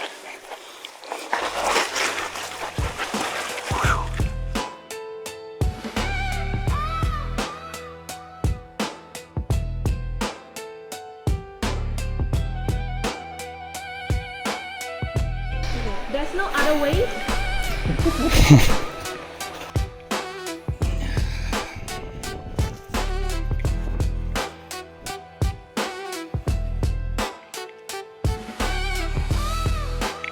It's in moments like this that I would like to thank my mom and my dad for making me tall. You didn't sign up for this, did you? Will you recommend this to other people? Yeah, So they will suffer, yeah? exactly. You know, I like to share suffering with everyone. A little bit for everyone. No, it's fun. It's actually fun. It's different, you know? Yeah. Never done this. So after just a short walk through the water, we finally reached the surface. I was happy to see that the adventure was over. Finally I can go home. But wait, what? What did he say? So we rest here for the 10 minutes and then we come back. Okay. So guys, we're halfway through. Apparently the next part is gonna be easy. I don't know why, but I have the feeling it is not. It's beautiful, eh? And it's not so hot. I love it. I am a little bit dirty, but this is a real adventure. Much better and much more tiring than it looks in the videos, that's for sure, but beautiful, really beautiful. Okay, fun is over, back into the cave we go. Here you go. After you, chief. What? Are you sure? Yeah, I'm sure.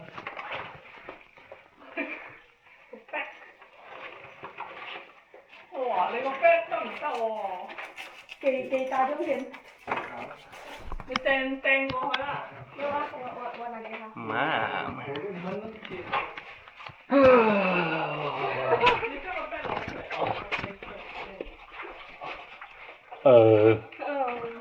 Are you sure?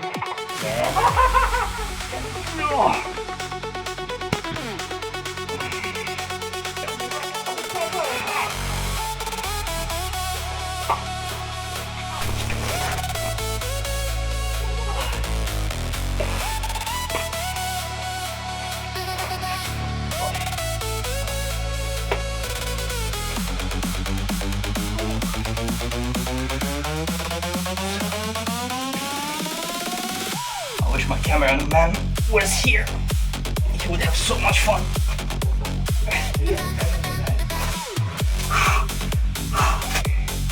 You're doing a great job. Keep going.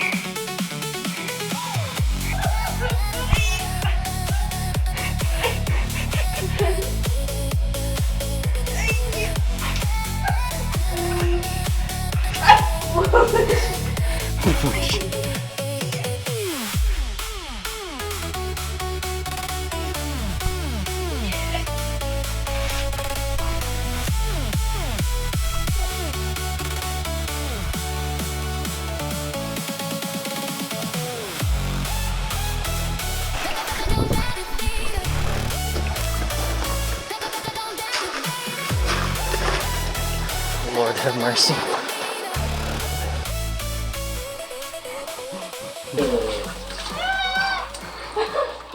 So today we're doing the beach sliding. Why B? Beach is very simple and very safe for you. Okay. This one is very fast. I don't trust you after you have the easier way, but you took us.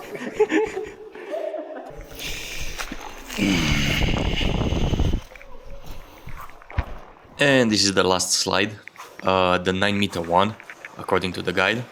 At this point I was like, listen, whatever happens, happens, just get me out of here.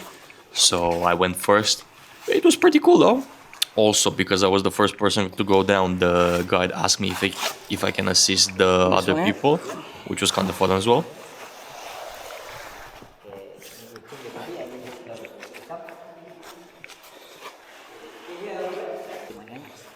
One hand, you use the brake. Okay. Okay, no, but I need to sit down here. So when you reach, Okay, then. take the leg. Come here.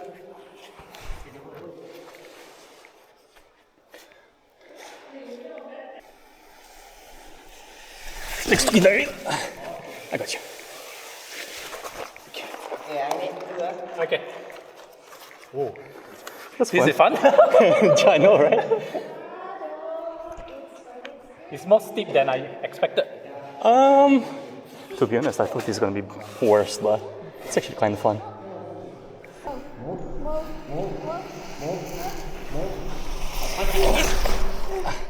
Okay, Is wait.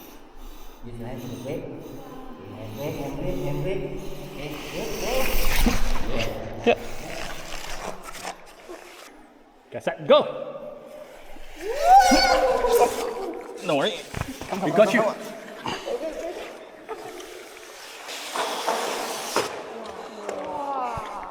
Now we go down to the boat. Are you sure? Yeah, I'm sure. Okay, you go. I come. Ta-da! Okay, come. Honestly speaking, this one looked much worse than it actually is. It's not that far down, and if you're tall, you can actually reach with your feet, so really not bad at all. But it looks scary. It really looked scary for us. That was easy. Already? Ta-da! Very good. Very good.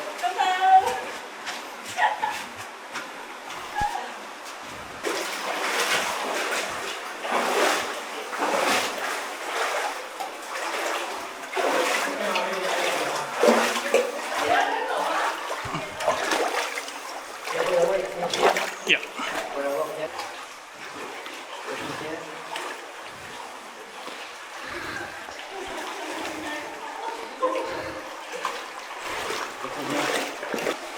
Now the fun starts, eh?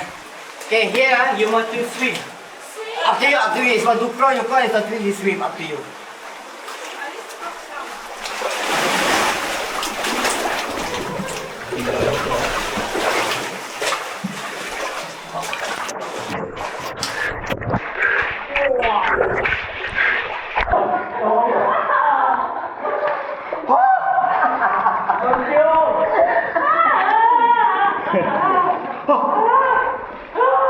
Water is amazing, guys.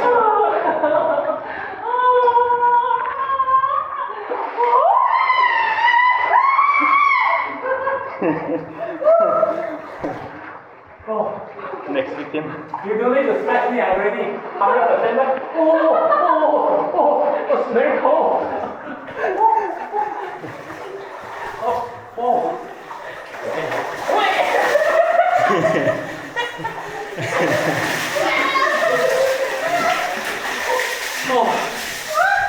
Okay, kan?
Sana boleh jalan. Cheater!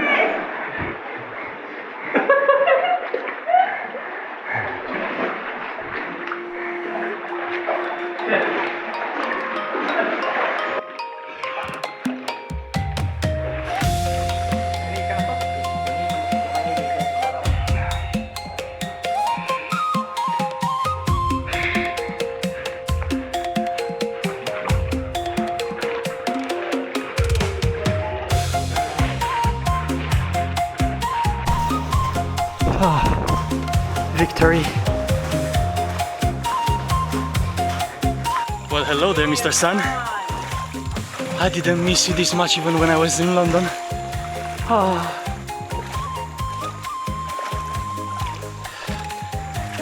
Super fun, man, super fun.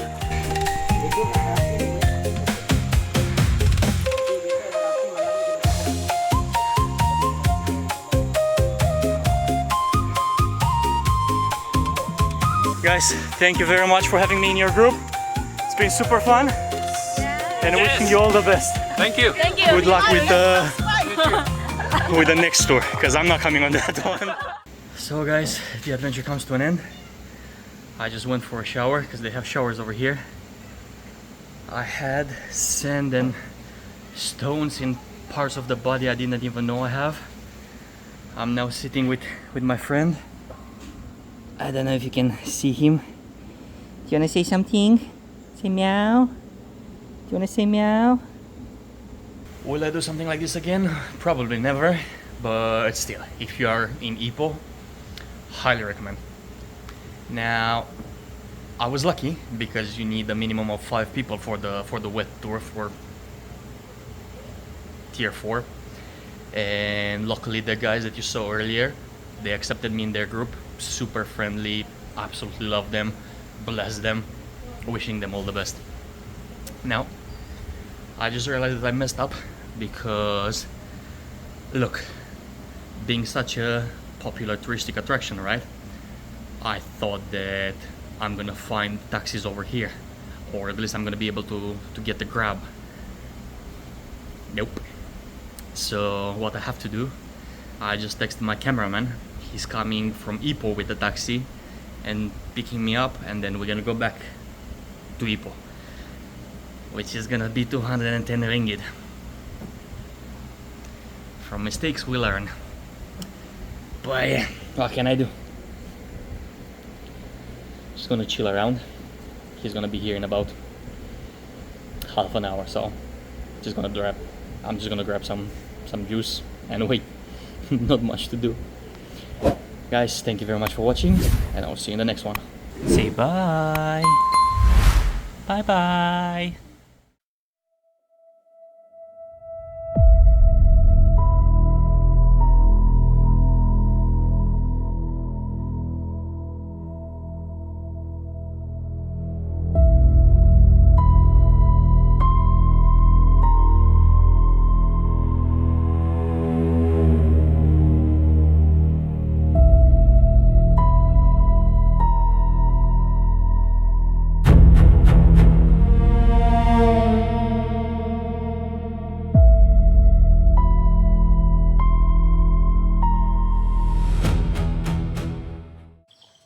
You know, I came over here to Ipoh expecting a peaceful life, some of the best food in Malaysia, beautiful cave temples.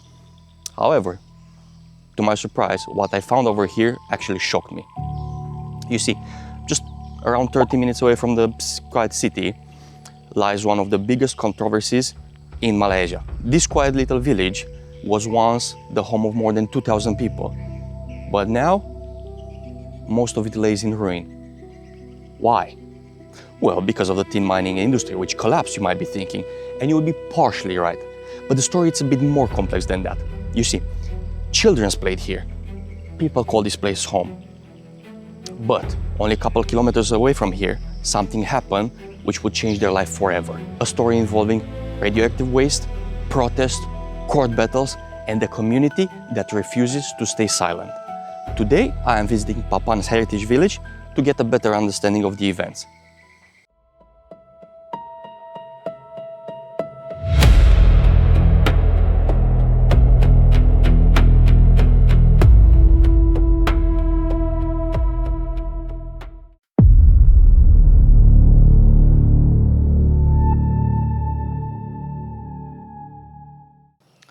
Papan is located in the state of Perak, just a short drive from Ipoh. What began as a small timber settlement in 1840s, 1850s quickly transformed when tin deposits have been discovered nearby. Small fun fact actually, Papan in Malayan language means plank, reflecting the humble beginnings of the village. In 1882, Papan had grown into an organized settlement and quickly became one of Kintas Valley's most important tin mining centers. For decades, tin mining brought jobs, businesses, and prosperity. At its peak, more than 2,000 people called this village home. But by 1980s, people weren't talking about tin anymore. They were talking about something invisible, something that will change their lives forever. It's actually fascinating how some of the buildings are completely abandoned, and next to them you will see people still living there. It's a pretty interesting experience, although kind of creepy at times. Personally, I'm not sure I would like to live here, but I guess when you don't really have options, you can't be picky. Oh, look, someone is actually living here. Hello!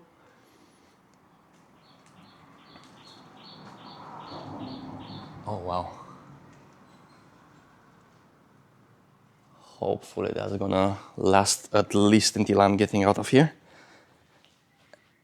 And just look how nature just said, no, this is mine now. Look how these trees roots grew over here on the wall. It's like a painting. It's kind of beautiful actually.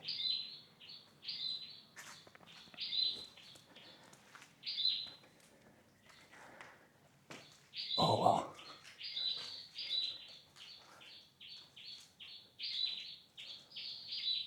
I'm just trying to be careful not to enter someone's house. So I'm taking my time.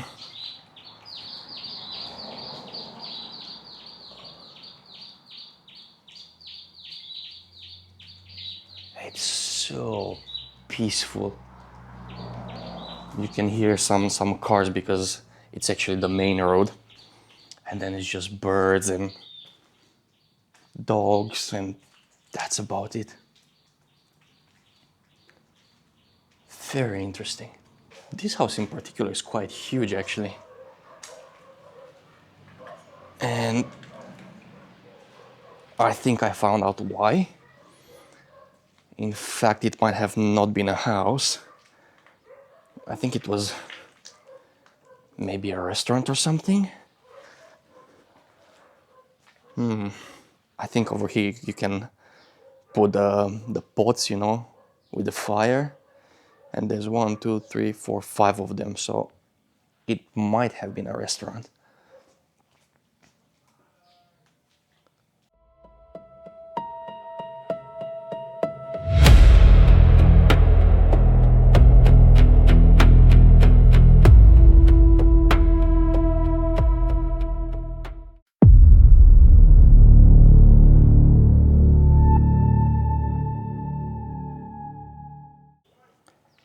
Back in 1982, a Japanese company called Asian Rare Earth, or ARE for short, began processing rare earth minerals, which are used in electronics, magnets, batteries, and other modern technologies.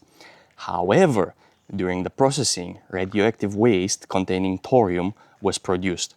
Now, here's where the story gets complicated. If you search for this story online, you probably came across headlines calling Papan Malaysia's radioactive village. But that's an oversimplification. Few things we need to keep in mind. First, the processing plant wasn't actually in Papan. It was located in Bukit Merah, which is a few kilometers away. Second, there are several places here in Malaysia called Bukit Merah. The one that we refer to is the one in Perak. And finally, describing either Papan or Bukit Merah as radioactive villages can be misleading. The controversy wasn't that an entire village became radioactive. It centered on the handling and disposal of radioactive waste generated. The residents complained about the smell and smoke from the factory that stinks so much they said they had difficulties breathing. As if the factory alone wasn't bad enough, in 1984, the residents of Papan found out that ARE had built waste channels to a disposal site near their town, which has been chosen with government approval. Hello! Where you come from? Romania. Romania. Romania. Romania, yes, Europe, East Europe. Chinese said Romania. Romania. Are you sure? Yeah. You not go to book house. You follow me? Uh-huh.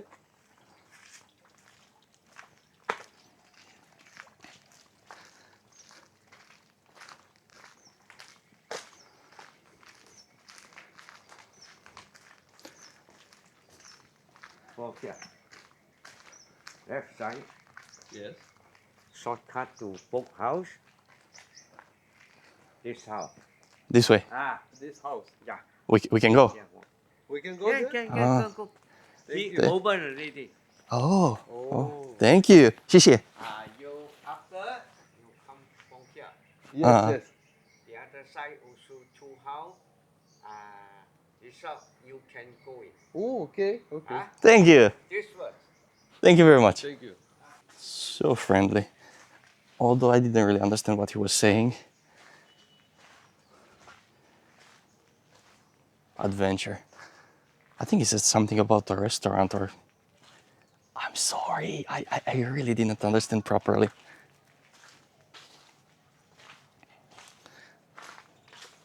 Not gonna lie, I'm not scared, but I just want to be... Hello! Just want to be careful, I don't want to be disrespectful or anything. Because I'm exploring, but...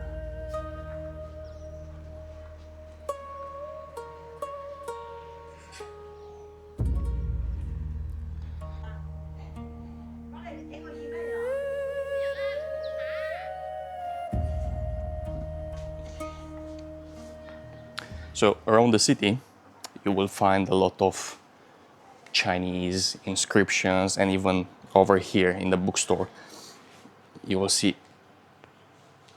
plenty of books in Chinese. That's because during the Tin Mai booming, the village was inhabited by Malay people and also a lot of Chinese who came here trying to look for a better life for themselves and for their families. This place is actually quite surprisingly well maintained. It's clean. The books are taken care of. And oh wow.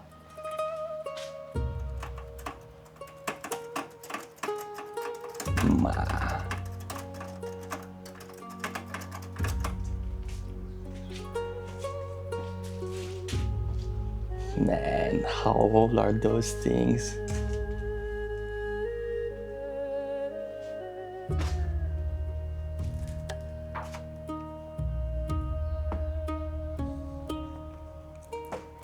I feel like a treasure hunter right now.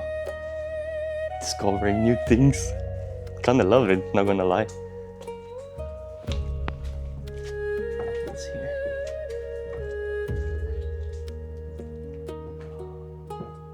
Nothing. There's also stairs going upstairs. I'm a bit worried on those stairs, but I will take the risk. Slowly, slowly.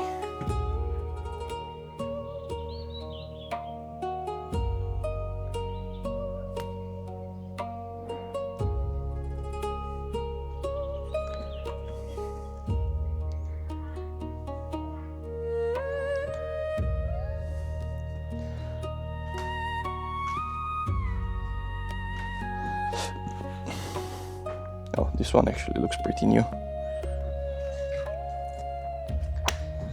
It's a cooking book.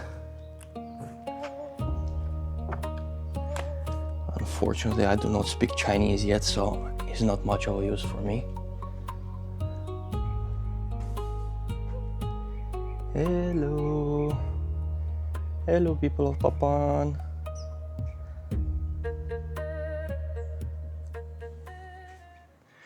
So peaceful.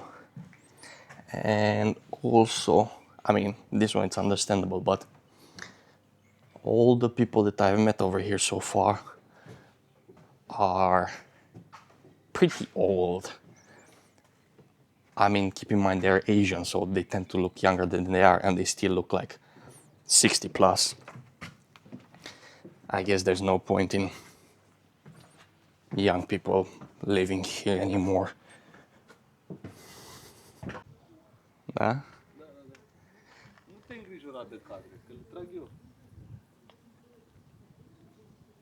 A little bit of history. Obviously not very pleasant. Well, go humans, yeah. I'll actually leave a translation for that in a couple of languages for those of you interested. So feel free to check it out.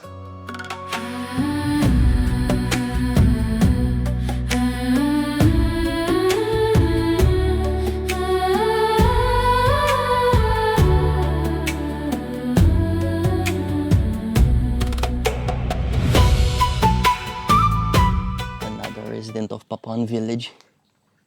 Hello. Thank you. It's very nice there. Inside, have two house. Two Can house. walk in. Can go in? Yes? Yeah. Oh. Okay. That one on the right, yes? Now, afternoon, the door must open. Oh, really? Yeah. Welcome inside. Thank Thank you. you so much, sir. Thank you. You are very kind. Yes, sir. Maybe you want the house. You can go in. I can go there. Yeah, can. Oh, thank you.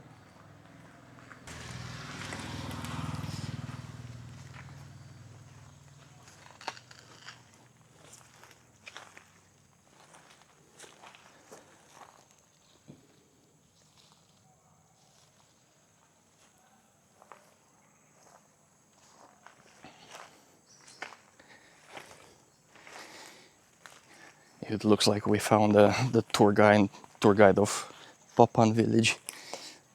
Thank you very much, Shushu. Oh, why don't you move? Don't you feel lonely over here? Here, you can see many person. No. Uh-huh. Whole Papan, the person only 100, maybe 100. Around 100 people only. Or go out. Here, no working anything also not. I see. You can see the small boy. Mm-hmm. No, only school children. Here, not many. 4 and 5 children, small boy. All go out. Uh-huh. So you lived here for 74 years. Now you see this house, Uh-huh. 11, only me, 1 person. So when you need to buy food and stuff like that, Outside. you go outside. Yeah. You have like a scooter or something. Motorcycle. Motorcycle. Can I ask you, sir? Say again. What's your name? What is your name? You don't want know me.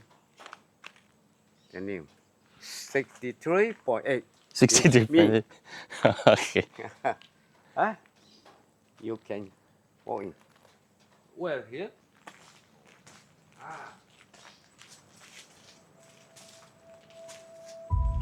Papan Heritage Gallery. Oh, look at the scrolls.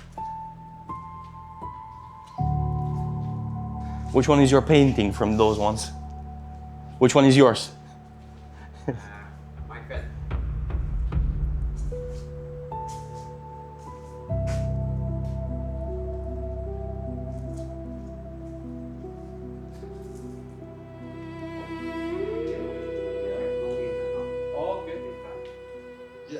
Oh, the house. Yes. But closed, no possible to enter inside. Yeah. So, if I remember correctly, this lady was a nurse during the Second World War, and she was treating wounded soldiers that were fighting. She's considered a heroine over here in Malaysia, and she's actually from here, from Papan. I'm gonna show you her house. It's, I think, at the entrance of the city. We're gonna go there. Yes. Thank you. See you. How is Uncle not feeling lonely? Like, he's the entire person on the entire street, he said. I cannot even imagine how boring it is for him.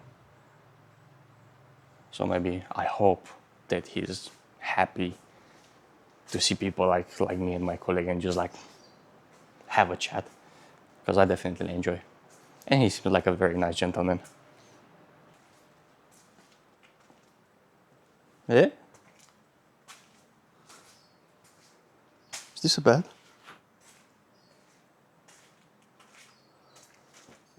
I don't think so. Maybe.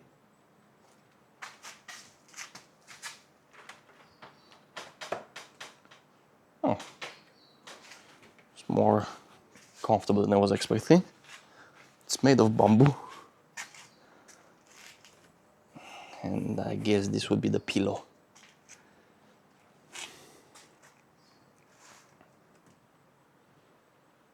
Bunch of Nippon paint. That's Japanese, I think. Guan Yin, I think. And I don't know the other one.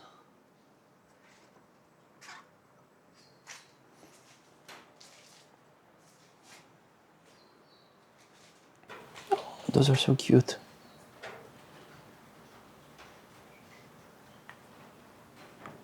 Such a waste. The ceramics, they're so beautiful. Beautiful, eh? Thank you very much for having me.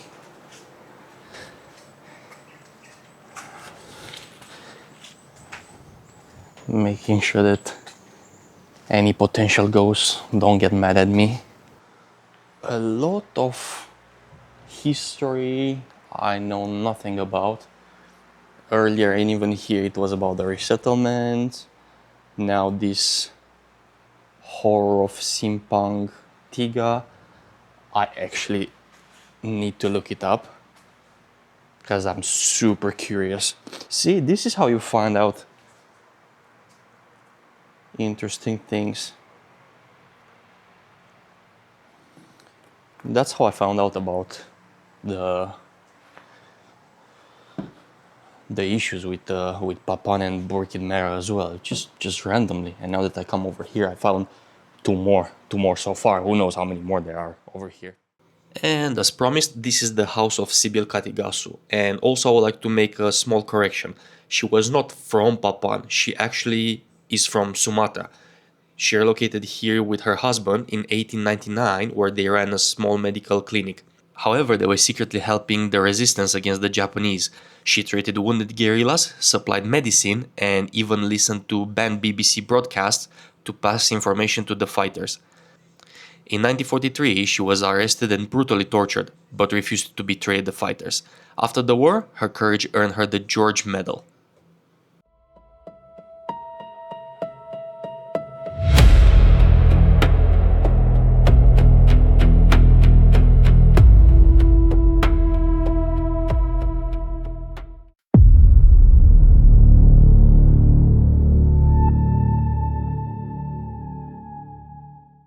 With the processing plant now working and with the discovery of the disposal site near their town, residents began worrying about unusual illnesses, some of them believing they were increases in cancer, birth defects, and leukemia.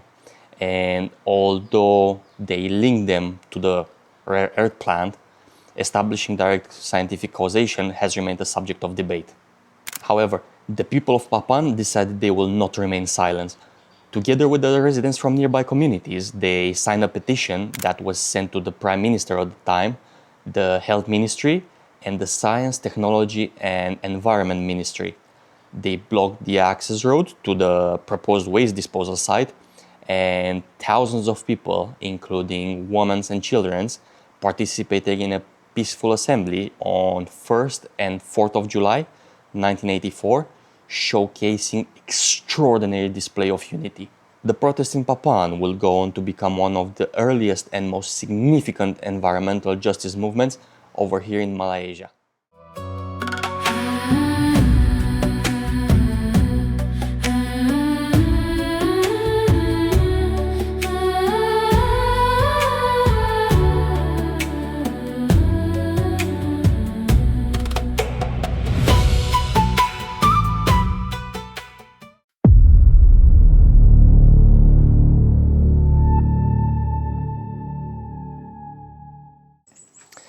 And thus, the Bukit Merah Acting Committee was created to handle this issue.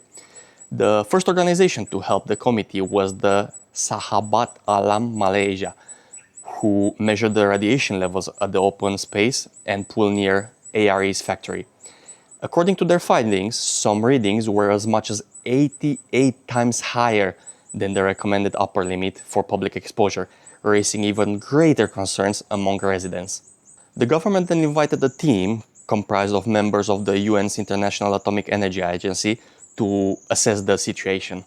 They acknowledged shortcomings in the way radioactive waste was being managed and recommended significant improvements to waste handling and storage.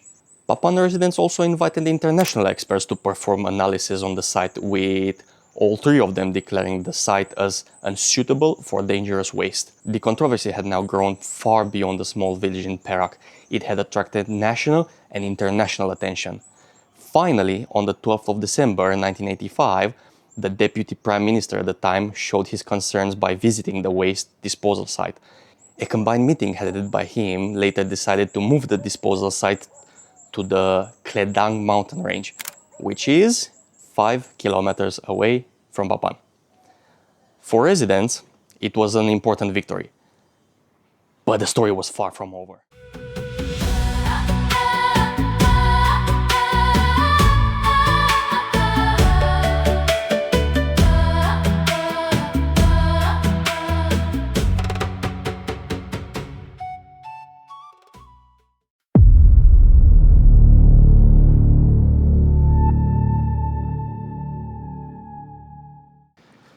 What followed were even more court battles. ARE filed an appeal to the federal court, which felt ARE's experts were more trustworthy as their research showed that the radiation level was within the permitted range. To summarize the story, in an extraordinary move, several residents actually traveled all the way to Japan to meet senior executives at Mitsubishi Chemicals, one of ARE's largest shareholders. According to accounts of the campaign, they discovered that the appeal had been filed without Mitsubishi's knowledge. So now, Mitsubishi's pressure, combined with growing public concerns in Malaysia and increasing international pressure, the company eventually decided to end its operations. So on 19 January 1994, the Asian Rare Earth officially announced the closure of its Bukit Merah plant. Now, one of Malaysia's largest environmental remediation projects followed, costing more than 300 million ringgit.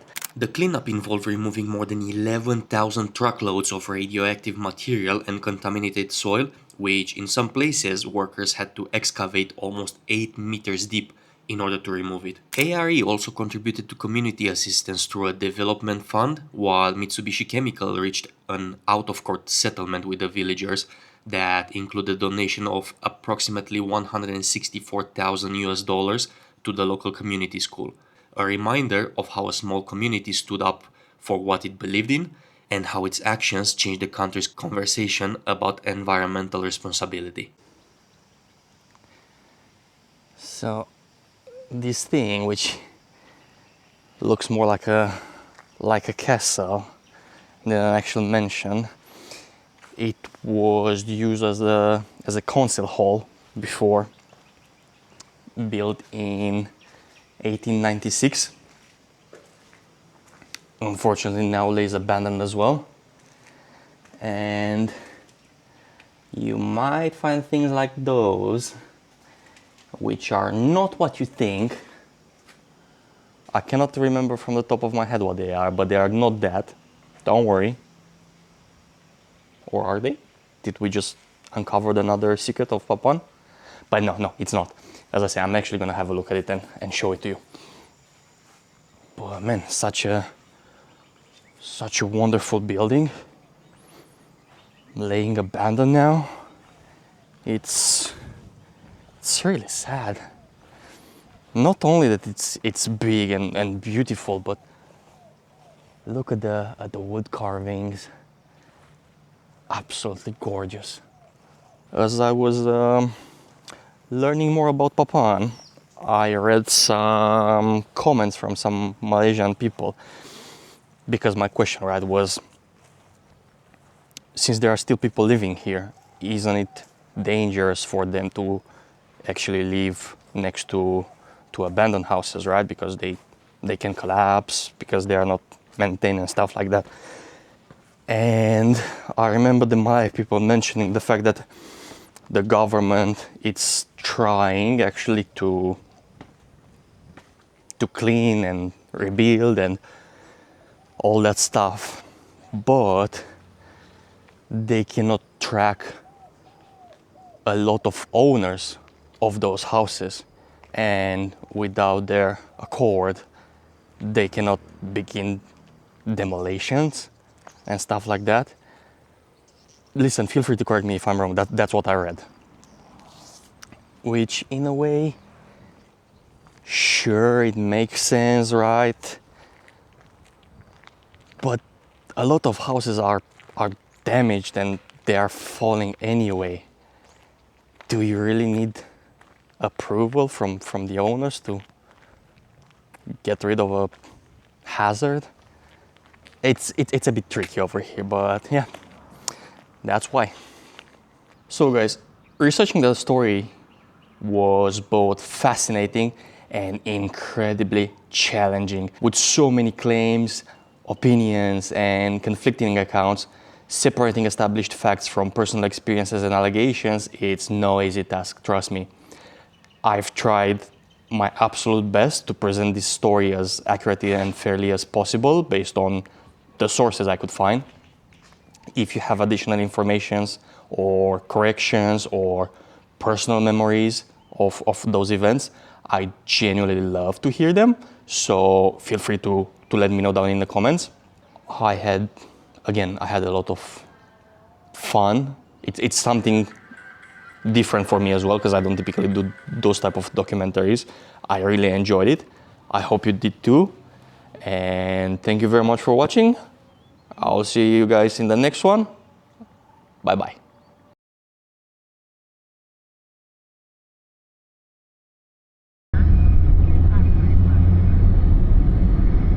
I wait the bus directly, or I wait at the information center, or where? I see the driver directly. Before 6 p.m. Okay. Thank you very much. Thank you, bye-bye.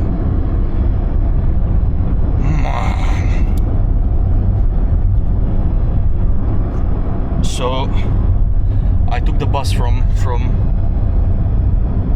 my brain is not working anymore, from Ipoh to close to Georgetown, and it's a short drive. It's like a 2.5 hours drive, and I forgot my whatever you call it, and I have inside the passport, the cards, cash, everything. I need that back, because in 5 days I need to fly to Nepal as well, so I need a passport. Man, oh my days. So it's now 3 o'clock. I need to come back before 6, and I'm gonna meet the driver. They say they found it.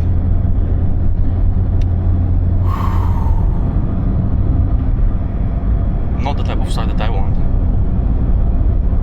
Once I see the thing in my hands, I'm gonna be okay. I've done it, guys. I have it. My baby. You don't understand. This is my life over here. Passport, cards, cash, batteries for the camera, microphones, the cards with the footage from the previous weeks, everything. Losing this would be literally game over for me. I just came back to accommodation now. It's 7 o'clock. From 12 to 7 I was either in the bus or in a taxi, but luckily I got it back. I didn't realize, I only realized when I was getting in the car to come home basically.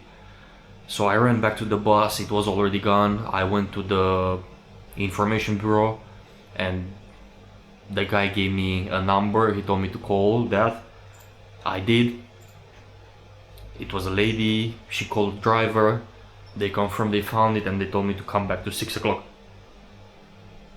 I met the driver, bless him, such a gentleman. I got the bag and I wanted to give him something. He will just not take it. He was like, no, it's my pleasure. I was like, come on, take it, thank you very much, you saved me. I was like, no. I hope you're happy. Man, bless you. Bless you. I'm exhausted. I just went for a shower because I was sweating from all the stress. But yeah, man, happened. Last time it happens.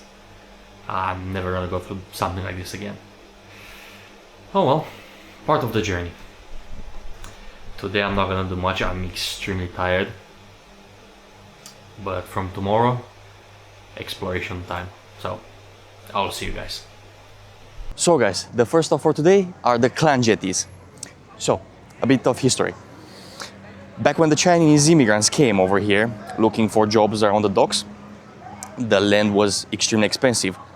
So what they did, they actually built their houses on wooden pillars on the water. There's a total of 6 jetties now, there used to be 9. So what that is, those are families that share the same surname, and each jetty it's managed by that family. They take care of whatever issues, temples and all that. The funny part, they are still inhabited. The one that we are at now has around 75 families still living here.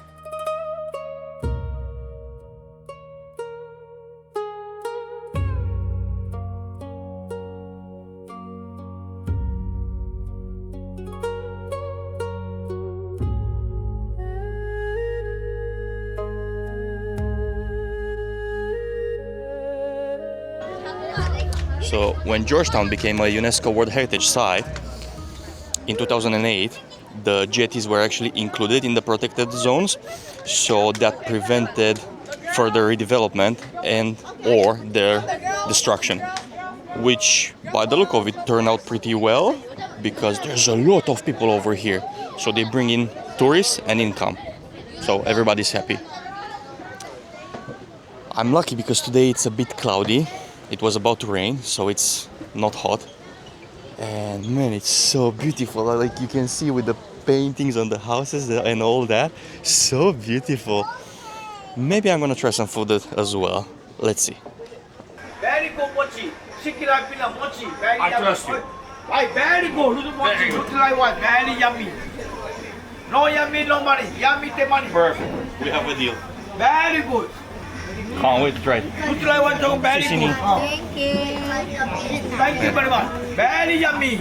Oh. Okay. Very yummy. Very good. 来毛子一盒5块要吗？买一盒吃看来。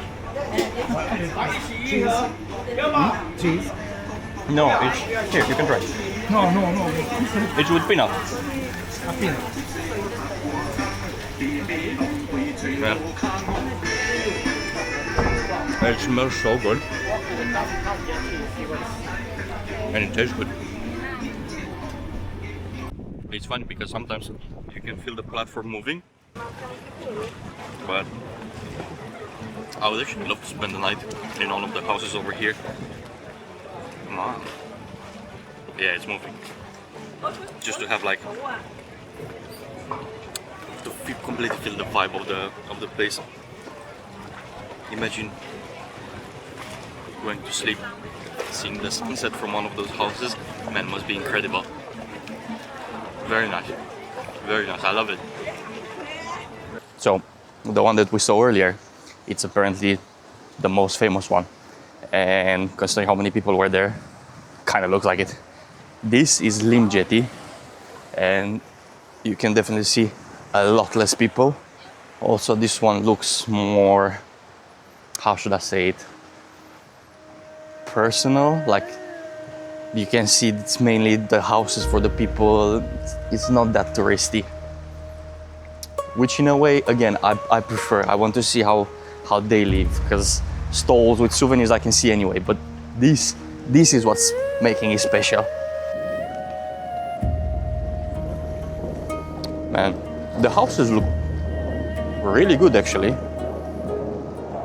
Well kept, looked after properly. Initially, right, I was under the assumption that this is like a poor area, and seeing stuff like that in other countries, you know, I was expecting something different, but no, it's very clean, very well organized, and once again, I would love to spend the night over here. Maybe not during a storm, but still, I would highly recommend coming here. Probably come either during the sunset or sunrise, because you can have such a clear view. Now it's cloudy, so I can't show you that, but still. Man, as much as I love Malaysia and as organized as it is, one thing, and probably the only thing I have to complain about, if you're a pedestrian, man, it's an absolute nightmare. There's literally no crosswalks in those cities. Even now from the Jetties, we had to cross the street walking for like 10-15 minutes. There's absolutely nothing. And this is just an example. It was the same in Ipoh. It was the same around here, Georgetown. Probably the only exception to some extent was Kuala Lumpur. And even when you find the crosswalk, waiting for the traffic light for you to turn green, it's like 15 minutes or something. That's the only thing. As a driver, your dream. Good roads, a lot of one-way streets, driving around, it's super easy. But as a pedestrian, absolute nightmare. But well, sometimes you win, sometimes you lose, you can't have them all, right? Let's go to the next one.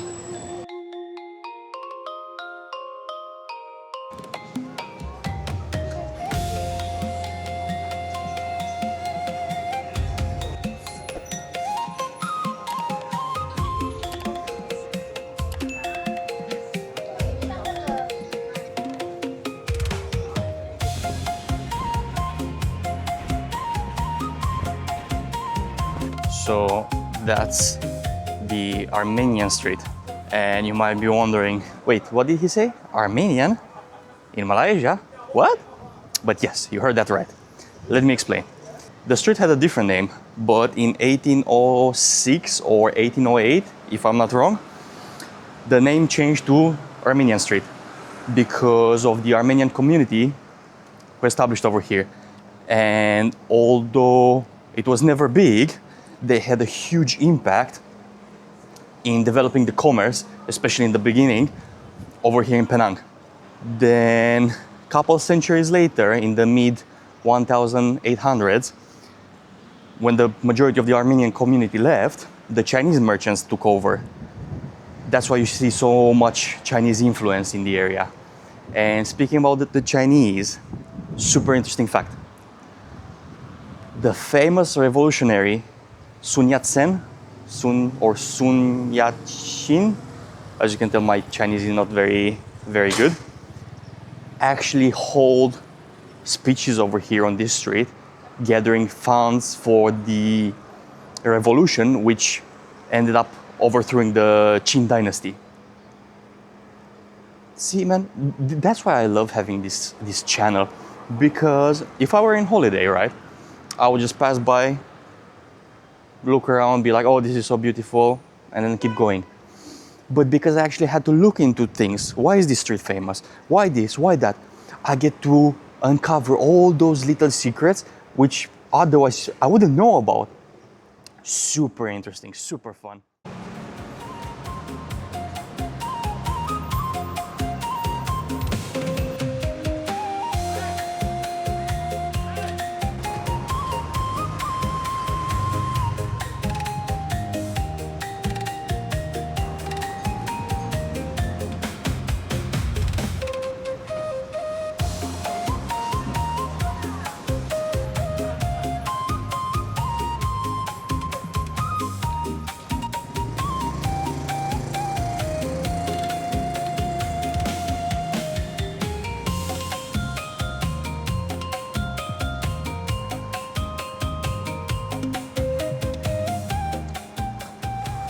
What a wonderful city, man.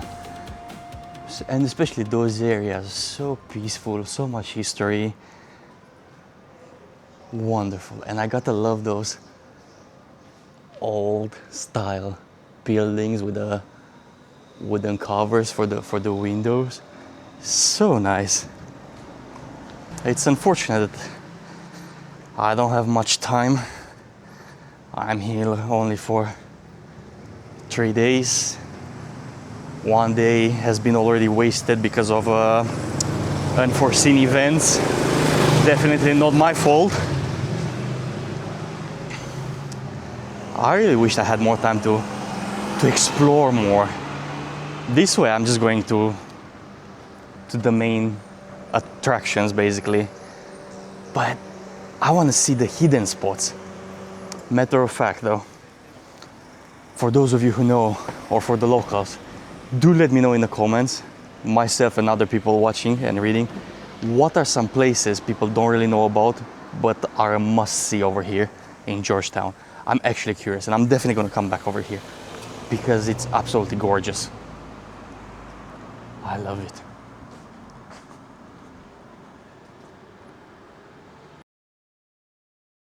Today we're visiting Fort Cornwallis, and this is where British Penang began when in 1786 Captain Francis Light landed in this spot and built a wooden fort.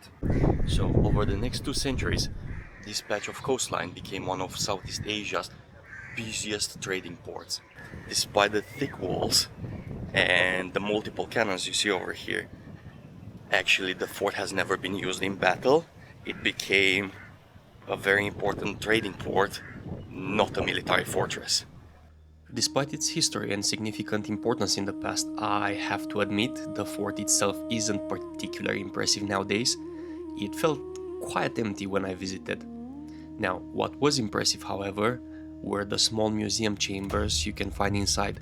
They tell the story of the fort and Penang from the early days of British occupation through the Japanese invasion during the Second World War, all the way to the modern day.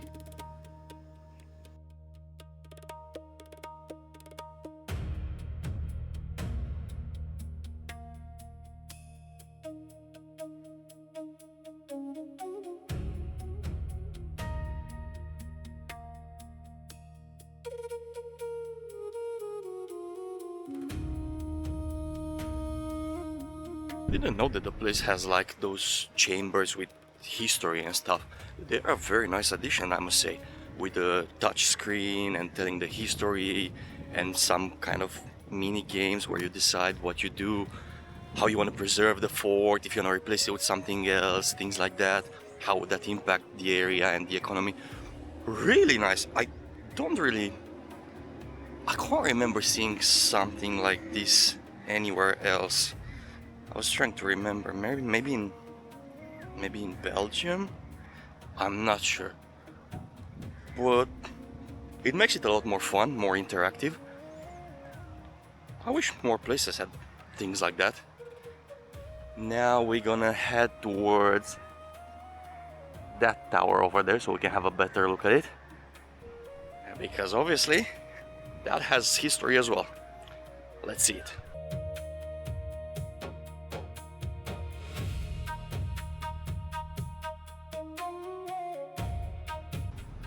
A very interesting fact about the tower: if you measure it from the ground to the center of the clock, it stands 60 feet tall, so a little bit over 18 meters. But why that's important? Because it symbolizes the Queen's 60 years of reign. How amazing is that?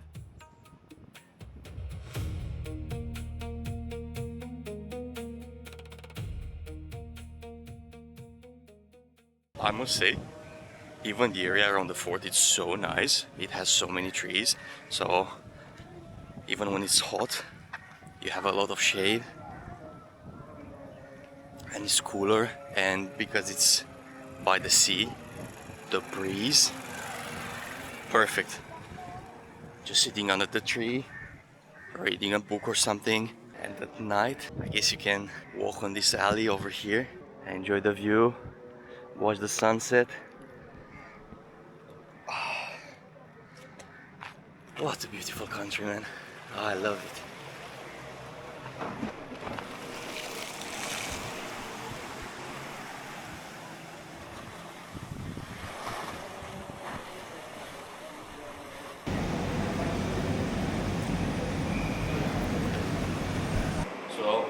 I came to Penang Hills.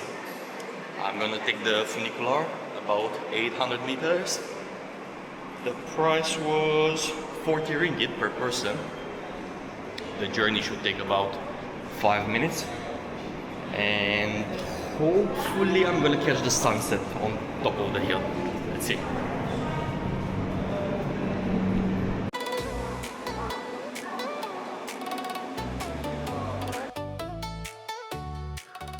After a short delay, the journey to the top finally begins. As you will come to find out later in the video, I would eventually regret not buying the fast track ticket, but I guess this time was an exception.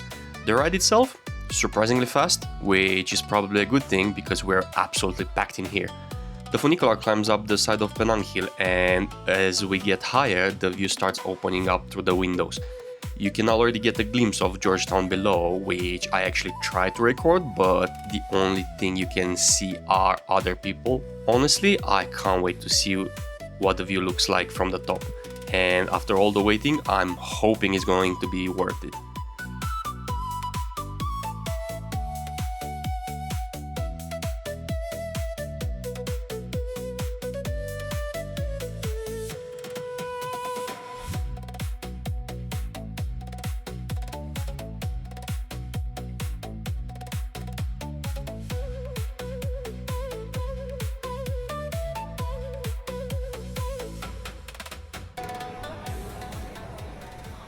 So apparently this area became a station because British officials wanted a cooler place compared with the coastline, which was hot and humid. And honestly, you can pretty much feel the difference straight away. The difference in temperature over here, it's between 5 to 8 degrees Celsius lower. It feels so nice, and the view, absolutely wonderful. You have the entire city with the bridges and everything, man, beautiful.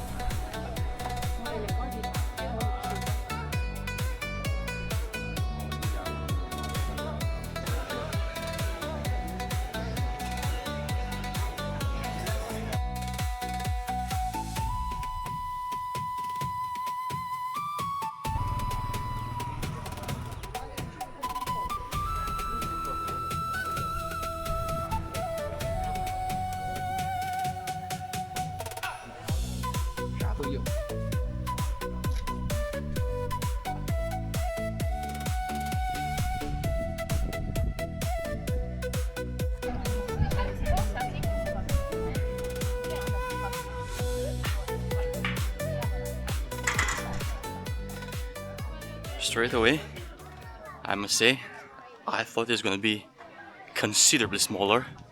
No, it's big, eh? And I think there's a mosque as well. I saw the roof.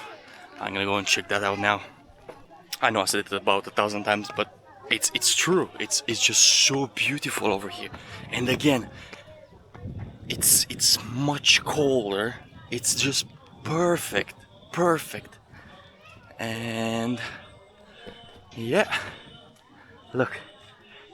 So down there was a Hindu temple, and over here we have a mosque. I was thinking now, Malaysia as a whole, because this applies to all the cities I've visited over here.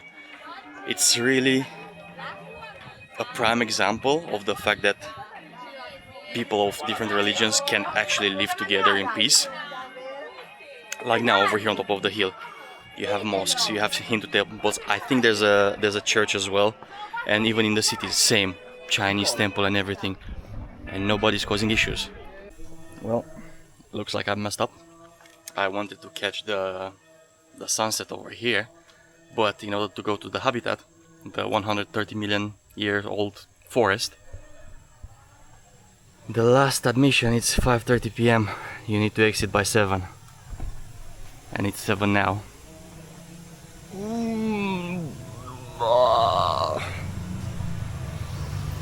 Oh, I messed up. I messed up big time. At least you can learn from my mistake. I really wanted to see that, because it's full of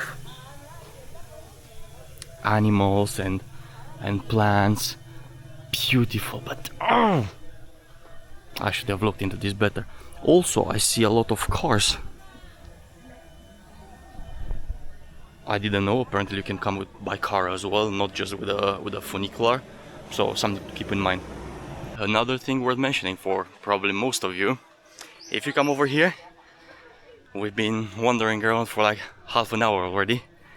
There's no place to smoke, and you are not allowed with drones as well. Just to be aware of it. Other than that, I see quite few stalls with foods and drinks, so that's not a problem, toilets and everything.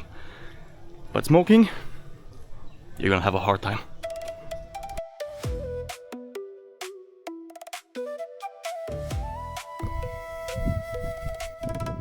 Welcome to Penang. Welcome to Malaysia, everyone.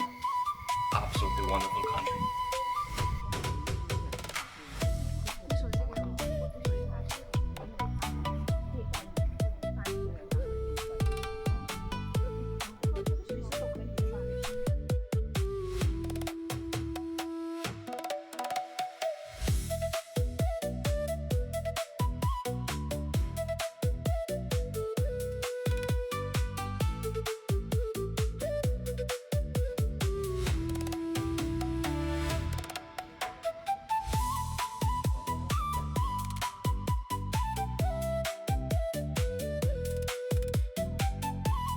So, as I was enjoying the beautiful city at night, the power got cut off suddenly for whatever reason, and back at the funicular, this was the queue.